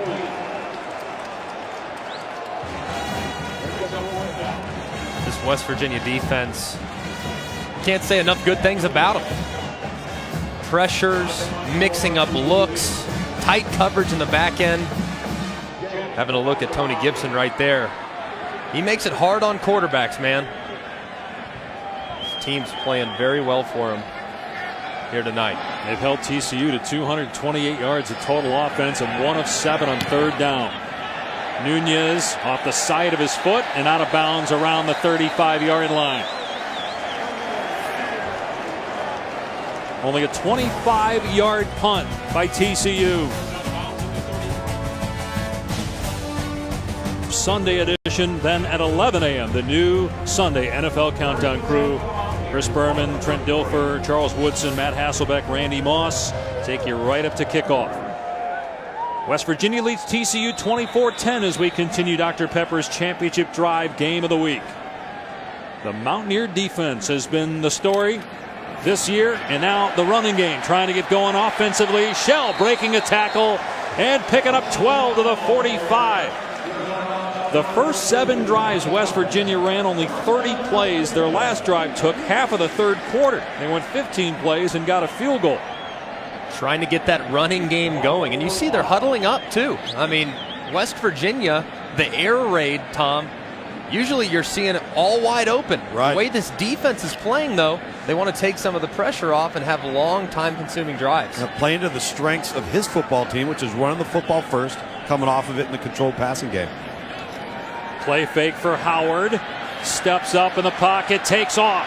across the 45. Tried to take on a defender, and Howard bounces right off of Traven Howard and got more yardage into TCU territory. Boy, Howard running the football. Last week he had over 400 yards of total offense, was Big 12 Offensive Player of the Week.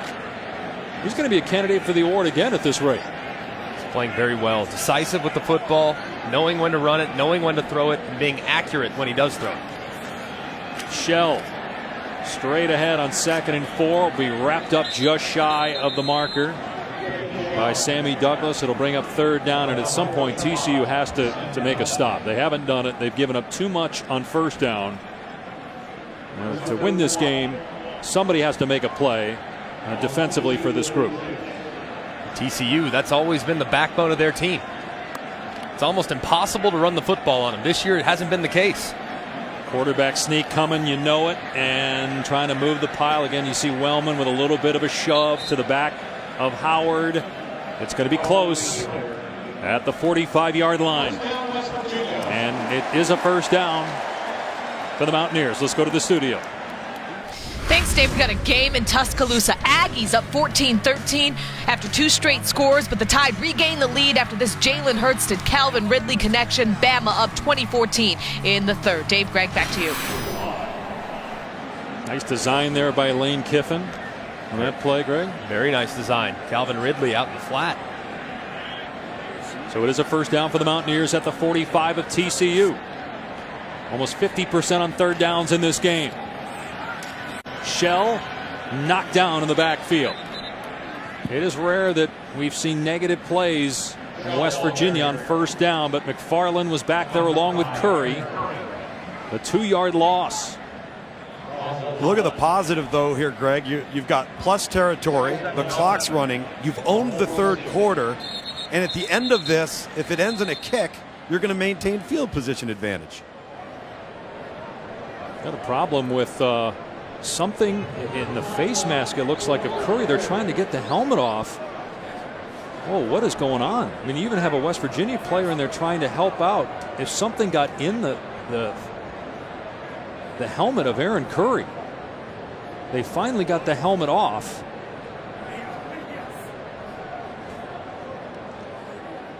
My goodness. Guys, I'm watching them take him off the field right now. He was getting choked either with his chin strap and could not breathe. And you see him gasping for air right now walking off the field.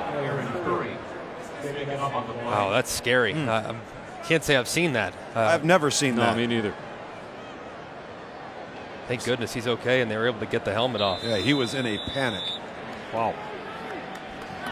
So L.J. Collier is in the game, replacing him here. TCU maybe bringing pressure here on 2nd and 11. Here's Howard in the pocket, gets good protection. A beautiful throw to Shorts. He stays in bounds to the 29-yard line, picking up 17. Again, Skylar Howard on the money. Let's go back, though, to that previous play here and see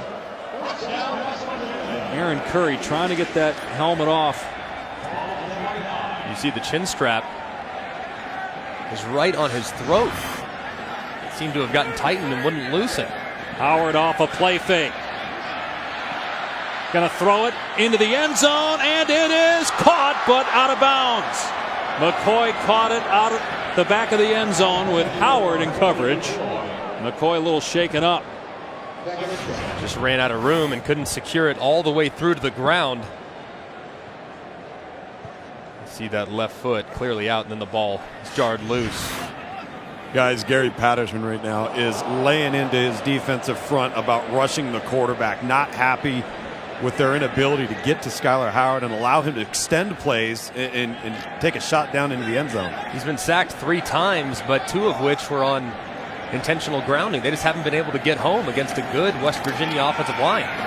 Shell running right, bouncing off of a tackler, shoving a defender, Traven Howard, to the ground.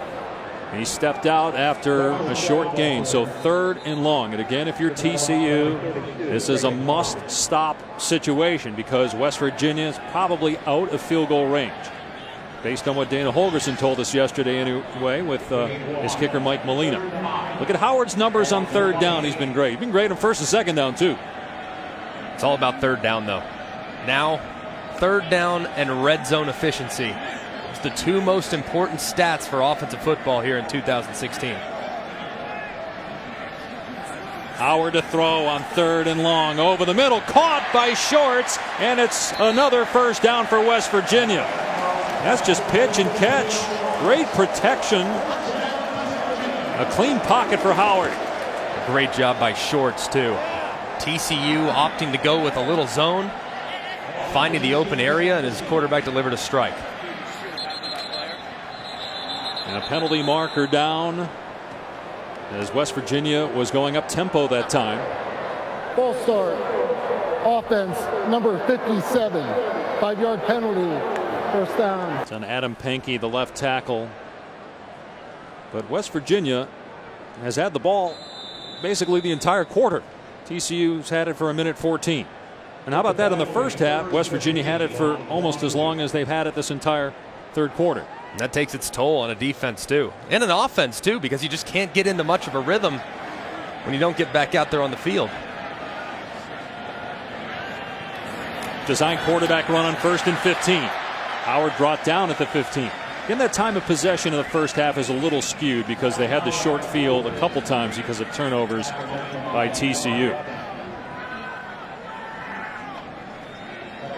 Very methodical drive.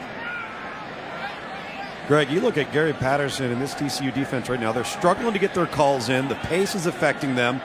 A lot of guys with their hands up to the sidelines saying, hey, what are we in, coach? 2nd and 9, play fake for Howard. Flushed out of the pocket. Howard throws into the end zone. A diving attempt. Did he get it? He did!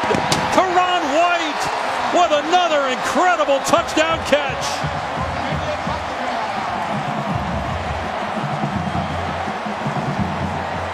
These receivers for the Mountaineers may be among the best in the country. Wow. Goes down. Make sure he secured the catch. That angle tells me that his hands are underneath the ball. And who's he throwing to? I mean, there's two West Virginia players right there. That's one when you come back and watch the film tomorrow, you say, I was throwing it to White, even though maybe deep down might have been throwing it to the other guy. The ruling on the field of a touchdown is under further review. Devontae Mathis was the other receiver, but man, how many great catches have we seen in this game by West Virginia receivers? Several. That's 4 touchdown passes for Skyler Howard if it stands, which I think it will. And a potential backbreaker for TCU. Just a great throw. We're being told they're also looking to see if White stepped out of bounds and then came back in and was the first player to touch the football. There's White. Looks as though that left foot is in bounds the entire time. Got to review all aspects of the play. Remember, it has to be indisputable video evidence in order to overturn. I think this play is going to stand. After further review, the ruling on the field of a touchdown is confirmed. Well, the video said indeed, clearly, it was a catch, and he didn't step out, and that is the 4th different receiver to catch a touchdown pass from Skyler Howard today.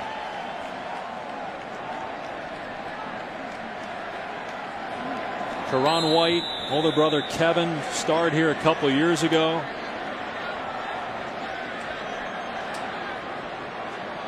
Extending the lead to 20 with that grab. And now Mike Molina for the point after. 16 minutes away from a 6-0 start for West Virginia. They lead by 21. Skyler Howard's been dropping dimes. Our AT&T Inside Access. Watch his head coach Dana Holgerson dropping dimes, throwing steak to his son Logan, and Logan catching it with his teeth. He's a quarterback currently at Morgantown High School. Shows he can be a good receiver too. I'll say. Dana can still sling it. Pretty good throw. I didn't see him move much. Dana must have thrown a perfect steak toss there. Looks like a pretty nice backyard also. Short kickoff taken on the 5-yard line by Deontay Gray.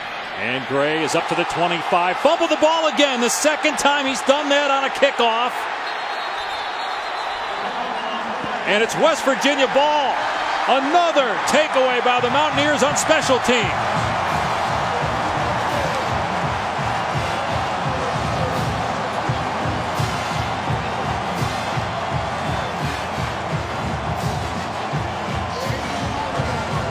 Shane Commodore with the recovery for West Virginia.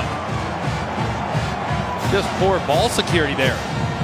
Balls dangling around Gray's belt. How about Commodore forced it and then went and got it? Went and got it. That's great hustle.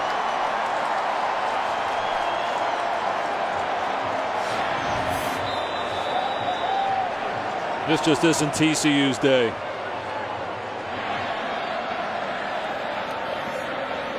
Shell picked up and dropped by Lewis.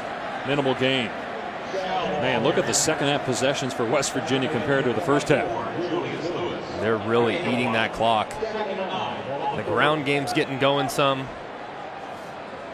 Skylar Howard is the guy that's making it go, though, and that offensive line has answered the challenge at halftime, controlling the line of scrimmage.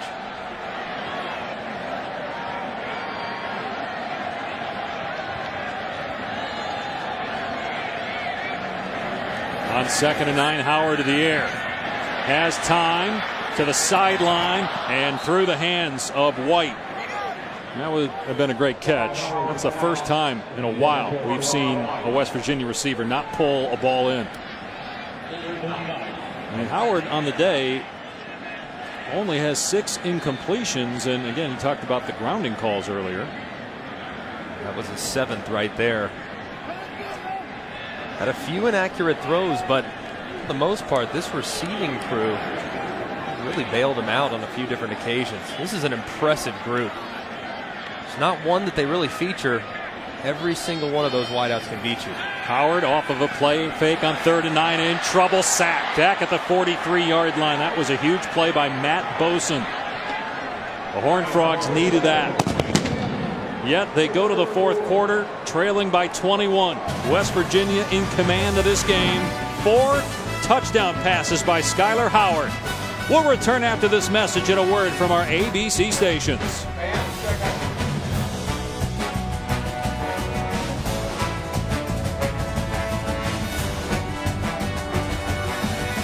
The 5-0 in the season, 2-0 in the Big 12, and in command of this game, 31-10. So cliche, but so true. They have done it in every phase of the game. Offense, defense, special teams. Right on cue. Perfect punt. And excellent coverage by Nana Kyrum. So TCU backed up inside its 5.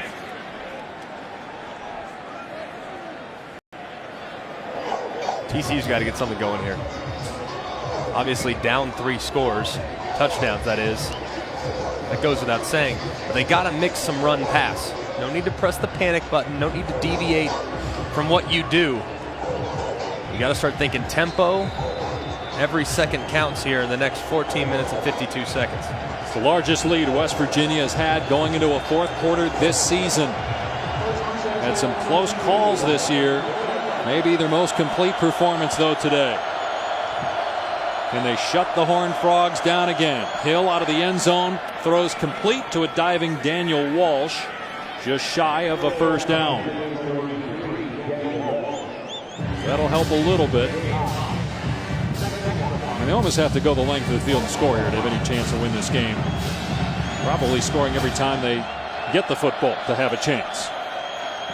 Hill double clutching and completing it to Jalen Austin. First down to the 20. Expect to see some tempo now. TCU gets a first down, no longer backed up. Now it's time to start picking up the pace a little bit.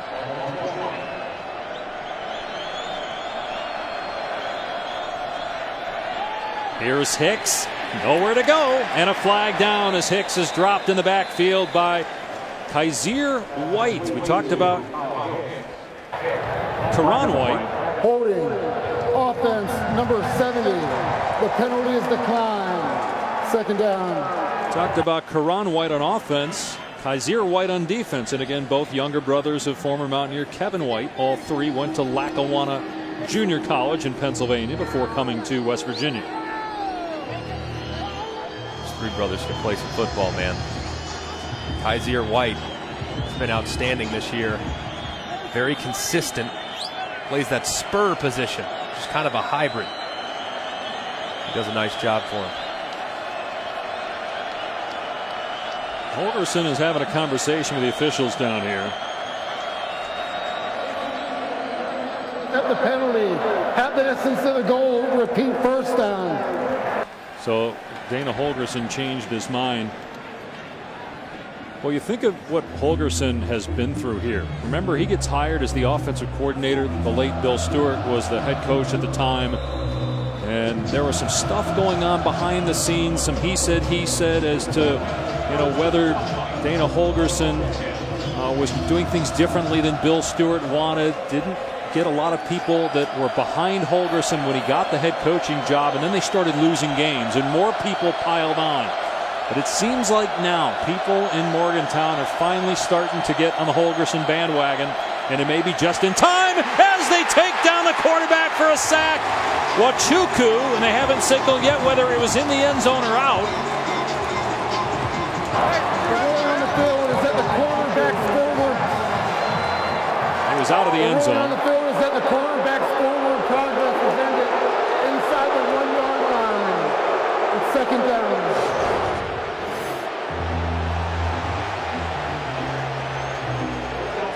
That's close.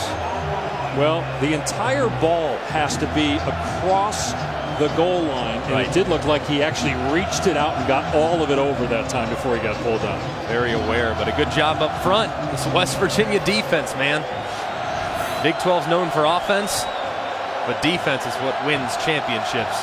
Look out here on 2nd and 29. They run, and Hicks gets out of the end zone, but another penalty flag. Half the distance to the goal would be about a millimeter.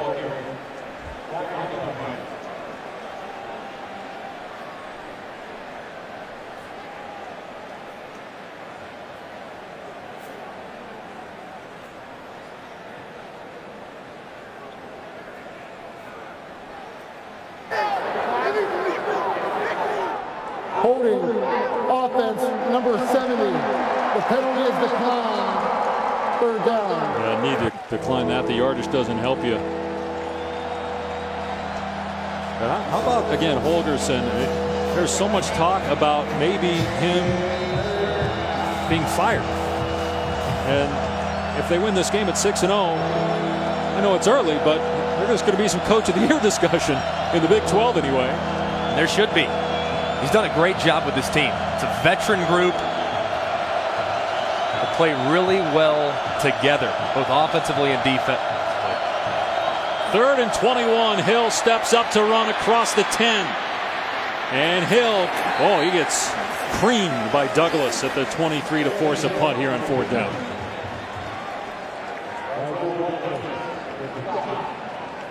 Good tackle in the open field right there. Rasul Douglas.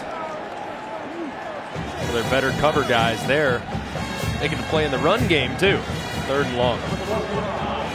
This defense, man, they are fun to watch. As a former quarterback, when I put on this tape, watching their blitzes, watching their pressures, makes me glad I'm not playing anymore.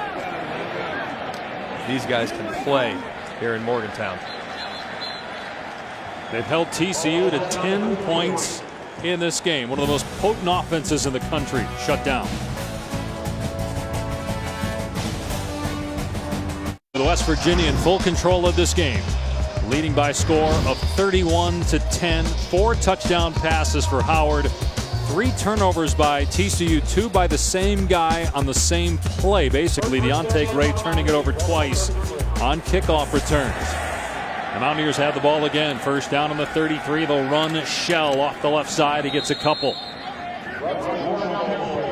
Well, we talked at the outset of the telecast how in 2012, when West Virginia started 5-0, they got to number 5 in the country and they lost 5 in a row.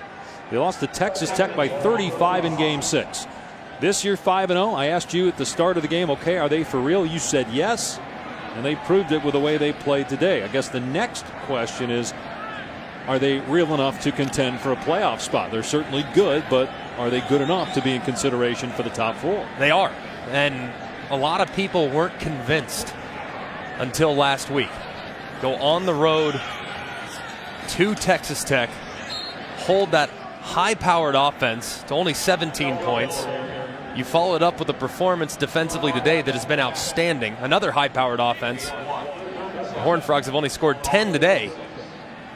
Look, I know it's a backloaded schedule, and things are going to get tougher for West Virginia as they move forward, starting next week when they travel to Stillwater. But if they're sitting there at season's end, 11-1, 12-0, winners of the Big 12, they absolutely deserve to be in the conversation for the top 4. Power to the air on 3rd down and 7 in trouble, and sacked by Tejada. That will force a punt. You mentioned Oklahoma State on the road next week. And in November and December, maybe the 2 hardest games on the schedule are here. Oklahoma and Baylor. Texas lost today to Kansas State. As you said, it's a backloaded schedule, but they've beaten, BYU this year. BYU's played a very difficult schedule, knocked off Missouri. They didn't play cupcakes in September. Well, they've always been very good when it comes to their out-of-conference scheduling. This is a veteran group. Been in a lot of football games together. You can expect they're going to play some of their best football down the stretch. It's lit up here in Morgantown. Probably not the only thing that'll be lit up in Morgantown tonight.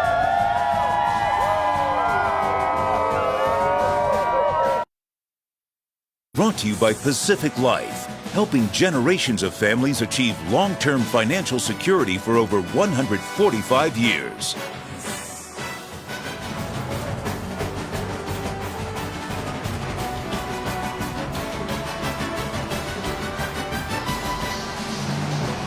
Welcome back to Morgantown, where the West Virginia Mountaineers are rolling over TCU 31-10.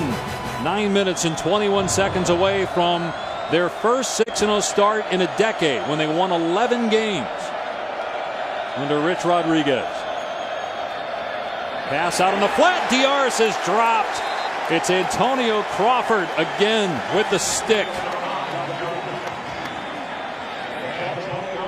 Crawford replacing Elijah Battle, who I know he can't play because he was ejected for targeting, but at least the guy that replaced him has come in and done a good job, and he can celebrate with his teammates as he watches the game from the West Virginia weight room, which is in the end zone. Crawford's played a lot of football, not at all affected by coming off the bench. 2nd and 13. Hill slides up in the pocket and throws incomplete. The receiver Graham may have stepped out anyway before that. The official threw his cap, and penalty flag down.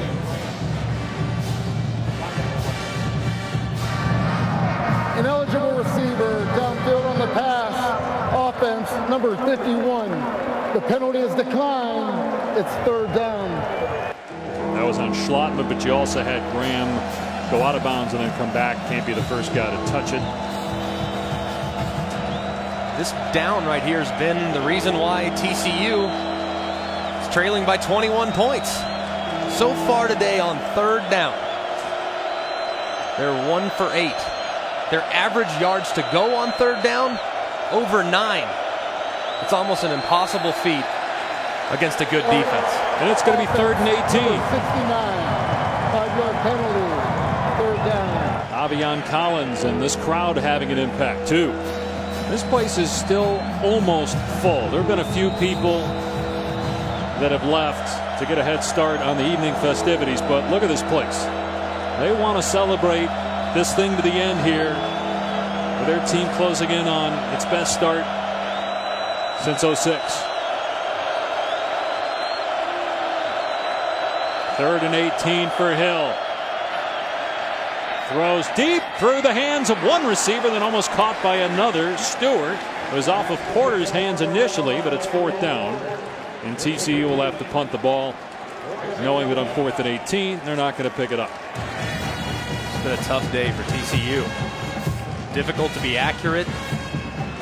Had some tough turnovers, especially in the kicking game.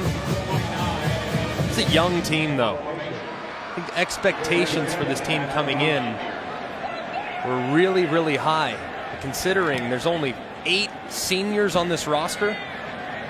Even though today wasn't their day, you got to assume they're going to have good years to come. There's a flag down, but Jennings is loose across the 45. Still going. He's not down yet. And then finally brought to the ground of the 47. Again, let's see what the penalty flag is for. Back of the 25.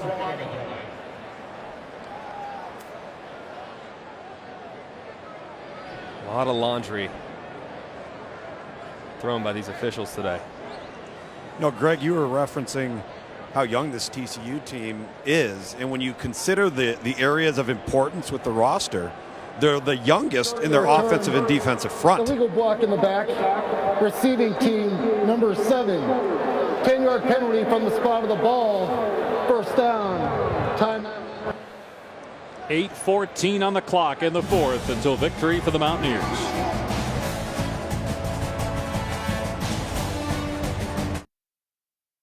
Logan, that's a piece of steak traveling about what, 30 yards? I'd say 100 yards. That's pretty 100 far. yards. Yeah, long way. So our producer Brian Ryder said, let's make our 3 guys go ahead and do 2 QBs in a pass, catch grapes. And Luganville had no problem doing it and won it. Just a ridiculous reaction there. Although, Mac, you did pretty well. You had a nice comeback to tie Luganville. I had to celebrate as wildly as Luganville did there. It's a good win. I got to be honest, not my favorite 2 QBs in the pass challenge.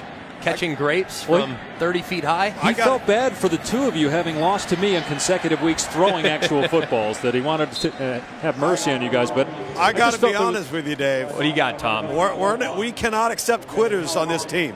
I felt it was unsafe, Tom. If you're not going to participate and maybe risk a fat lip, you might need to find another crew. I think a fat lip and a black eye were very realistic possibilities for Dave. He struggled in the one that he did attempt. You bailed out last minute, though. Disappointing effort from you. Yeah. We got to have better than that. I didn't want to mess up this face. The 2 of you are already in trouble, so it really didn't matter what happened for both of you guys. But I'll get you next week when we get back to actually throwing footballs. Oh, okay. Which is what we're supposed to be doing. With Challenged. 2 QBs in a pass. Here's McCoy past the 40. Flag down. McCoy to the 48. Now watch here, okay? I just felt this was unsafe. I gave it a shot and said, you know what?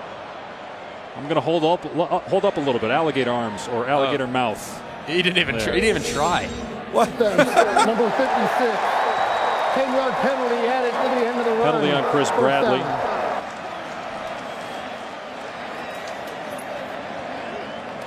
It was not your best day in 2 QBs in a pass, pal.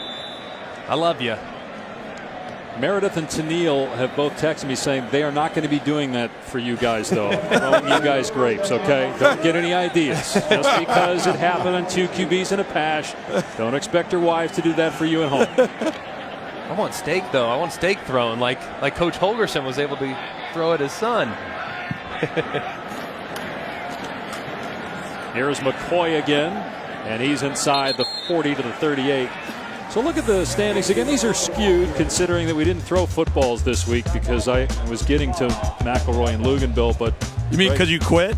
Greg is in first with 15 points. Tom in second with 14, and me in the caboose for now. You did get 1 point for attempting. If you want to call that attempt, I would call it a half-hearted attempt, personally.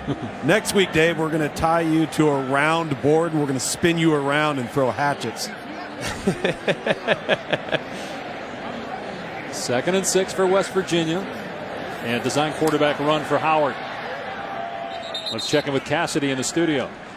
Thanks, Dave. A&M and Bama. Keith Ford here will cough up the ball. Jonathan Allen scoops and scores. Alabama with their 12th non-offensive touchdown on the season. They've since tacked on another TD. It's 33-14 now in the 4th. Guys? Wow. Looked like that was going to be a game for a while, and you look up and it's over in Tuscaloosa. Alabama defense is so good, so athletic. Capitalize almost every time they get their hands on the football. And that's Allen's second touchdown this season. And he plays defense. There's Shell, and he's able to move the chains, keep that clock going too. They'll stop it to reset the football. Tonight on ABC, the number 2 team in the country in action, J.T. Barrett and Ohio State at Beaver Stadium. The annual whiteout game, 8 Eastern, 5 Pacific, Penn State, Ohio State. 2 years ago, the Nittany Lions gave the Buckeyes trouble. Do you see it happening again or no? I don't. I think last week was a real wake-up call for Ohio State. Obviously went on the road to Madison, didn't have anywhere near their best stuff. J.T. Barrett, he's up there in the Heisman conversation, but I think his best is yet to come. Shell running right, breaks a tackle inside the 20. Shell down to the 11-yard line. Tom, are you in agreement with Greg about Ohio State, Penn State tonight? Yeah, I do. And to be honest with you, I would treat that game last week with Ohio State and Wisconsin like a loss. That's what Alabama did with their game versus Ole Miss. And if you treat it that way, I think you get refocused, you have that edge, and you realize that, hey, listen, you can't take a breath.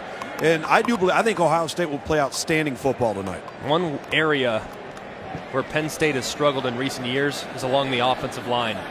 I think that group's in for a long night tonight against a deep, talented Ohio State defensive front.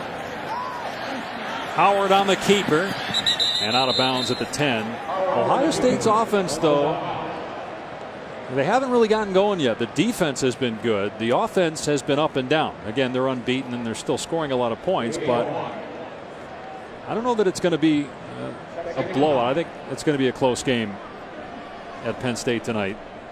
That was a great win last week at Wisconsin. That's a very good Badger team that won on the road today at Iowa.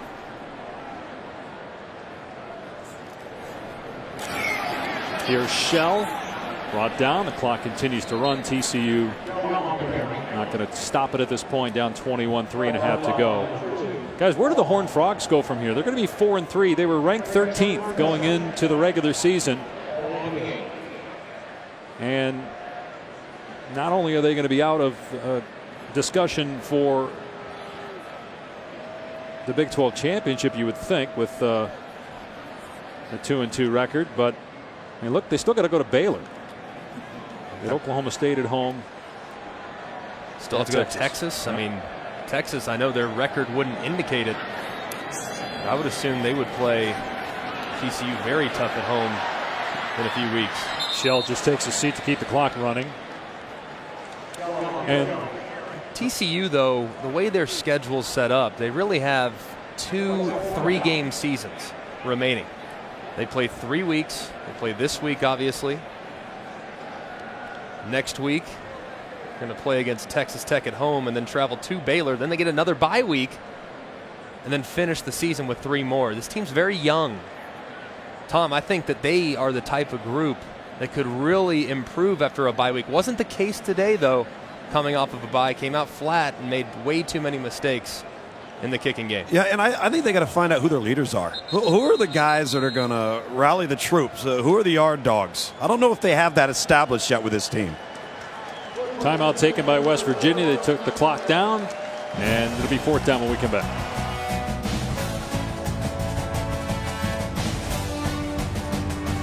By the way, Auburn's up 21-0 on Arkansas. And that game's in the second quarter. LSU Ole Miss, that's a big one for Ed Orgeron against the team that he once coached in Ole Miss. Meanwhile, West Virginia going to try a 26-yard field goal, leading 31-10 here in the closing minutes. Continue to get Mike Molina some work. Tough angle here. But it's true, and it's a 24-point lead. Well, it started bad for TCU and kept going. A fumble on the opening kickoff by Deontay Gray. Recovered inside the 20 by West Virginia, and then a touchdown pass to make it 7-0. Then a pick by Hill. And here's Gray's second fumble on a kickoff that led to another West Virginia touchdown. Skyler Howard, the reigning Big 12 Offensive Player of the Week, might win the award in consecutive weeks. 4 touchdown passes, no interceptions. Now his rushing yards say 4 yards, but he had some terrific runs. He was sacked 5 times, but he made some very smart plays in the run game. You can see why Dana Holgorsen told us yesterday it's the best team he's had at West Virginia. They just really complement each other. If the run game's not going, the passing game will pick it up. If the offense isn't clicking on all cylinders, the defense, they've been consistent for a majority of the season. These last couple weeks, though, against Texas Tech last week and then against TCU here tonight, all 3 phases have been playing well, and it goes to show you why this is a very scary team. And they're only going to get better, in my opinion. That's a touchback. The official blew it dead. And then Darius Anderson took it out of the end zone. I think he wasn't sure there whether it was a touchback initially. Placing his knee on the ground, and by rule, that causes the ball to become dead. It is a touchback. Yeah, whether you put your knee or down doesn't matter. If you simulate it, you're down. So it's a touchback. They'll start at the 25-yard line. Gary Patterson letting Anderson know about it right now. Tonight after Ole Miss LSU, it's John Bucci-Gross and Nicole Briscoe with Sports Center at night. Game 6, Dodgers Cubs. Don't show McElroy the score. All the college football highlights, NFL news, and more. Greg being from LA, of course, a big Dodger fan. TCU's streak of 20-point games at 36 in a row going to end the night. Second longest streak in the country behind Oregon. The Ducks are scoring, but they can't stop people. They gave up more than 50 to Cal last night on ESPN, losing in double overtime. Hill gets hit, and the pass is incomplete. Boy, this front for West Virginia, they hit Pat Mahomes at Texas Tech 29 times, according to the coaches last week. Hasn't been as often on Kenny Hill, but they've been back there. Again, another reason why this West Virginia team is for real. Yeah, they really affect quarterbacks. I mean, Pat Mahomes is outstanding. Kenny Hill, those 2 guys come in near the top of the Big 12 in passing yardage. Very pedestrian numbers the last 2 weeks put up against this defense. Olanolua out in the flat. The true freshman with a nice pickup, getting the first down. Baylor is off this week. They're at Texas next week, and you can only imagine the conversation's going to be like over the next 7 days surrounding Charlie Strong. Just kind of following it here while we were on the air, a report that the athletic director said no comment today when asked about Strong. And even though he didn't make a comment, he basically did. Right. And Charlie Strong, the wins just haven't been there. And look, they have some talent. The problem is that talent is extremely young, particularly at premier positions. It'll be interesting to follow that story as the rest of the season goes on. Desmond White brought down at the 40-yard line. The same thing happened last year when they beat Oklahoma, kind of like the beginning of this year. They beat somebody that has a name, and everybody says, "Oh, they're back and they're on the right track." That team was Notre Dame, and clearly, to this point, they've been found out to be well below average and what we thought they might be coming into the season. And so is Texas. Hill's pass incomplete. In my opinion, though, Charlie Strong should not be relieved of his duties. Why do you say that? I understand the wins haven't been there, but looking at where the program was when he took over, it was a complete rebuild. Had to change the culture. A lot of youth. He's only 3 years into the process. I don't see how you can pass judgment on a coach only 3 years into his current tenure. Well, I think number one, because it's Texas, as the shovel pass to Anderson will go for a first down. And I think the other side of this is, yes, it's about Charlie Strong, but I think a lot of it's about Tom Herman. Clearly that is going to be the target for Texas. And now that Houston will not go into the Big 12, and Houston not going to go to the college football playoff, and I don't want to speak for Tom here, but you would have to think that that's something that's going to be intriguing for him and that the Longhorns are going to reach out. he's going to have his pick of the litter. And we visited with him. We did their game against Oklahoma. He is a big-time coach. And if he does, in fact, leave Houston, wherever he ends up, I think could have a very, very bright future. But the pockets are deep at Houston, and he's got a chance to build something that's similar to Boise State. Texas is one of the best jobs in college football. So if he does get that opportunity, I'd be very surprised if he turned that down. Jeremy Tyler shaken up, but looks to be okay as he goes to the West Virginia sideline.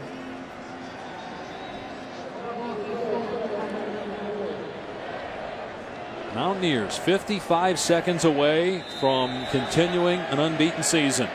Long way to go, but they're halfway home, 6-0 for the first time since 2006.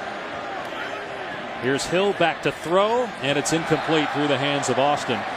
In 2006, West Virginia started 6-0 and finished 11-2. They won the Gator Bowl that year.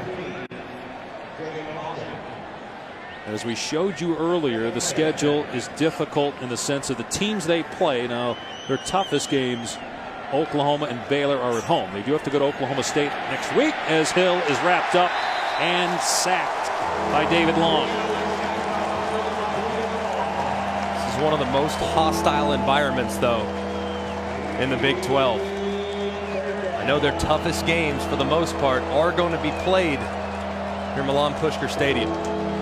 These fans, they'll be ready to roll when some of those top-level teams come to town. Oklahoma is here on November 19th. Baylor on December 3rd. Hill gonna air it out. Knocked away. On 3rd and 15, one more play, 3 seconds left.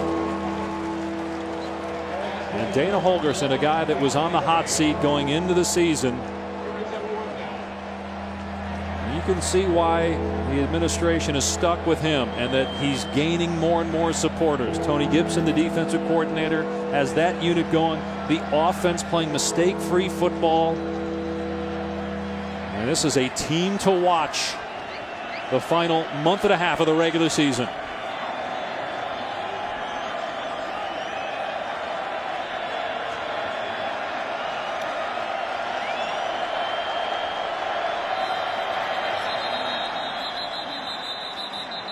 Stoppage of play, another flag on TCU. Already been penalized 8 times, turned it over 3 times.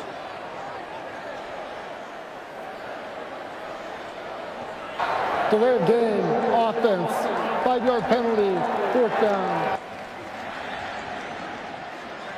So it'll be the first time since 2013 that Gary Patterson has lost more than 2 games in a season.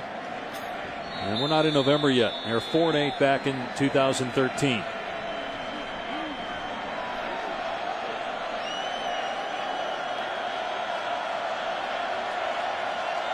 Should be the final play, and TCU just going to hand it off. And that'll do it. West Virginia improves to 6-0 for the first time in a decade. So West Virginia remains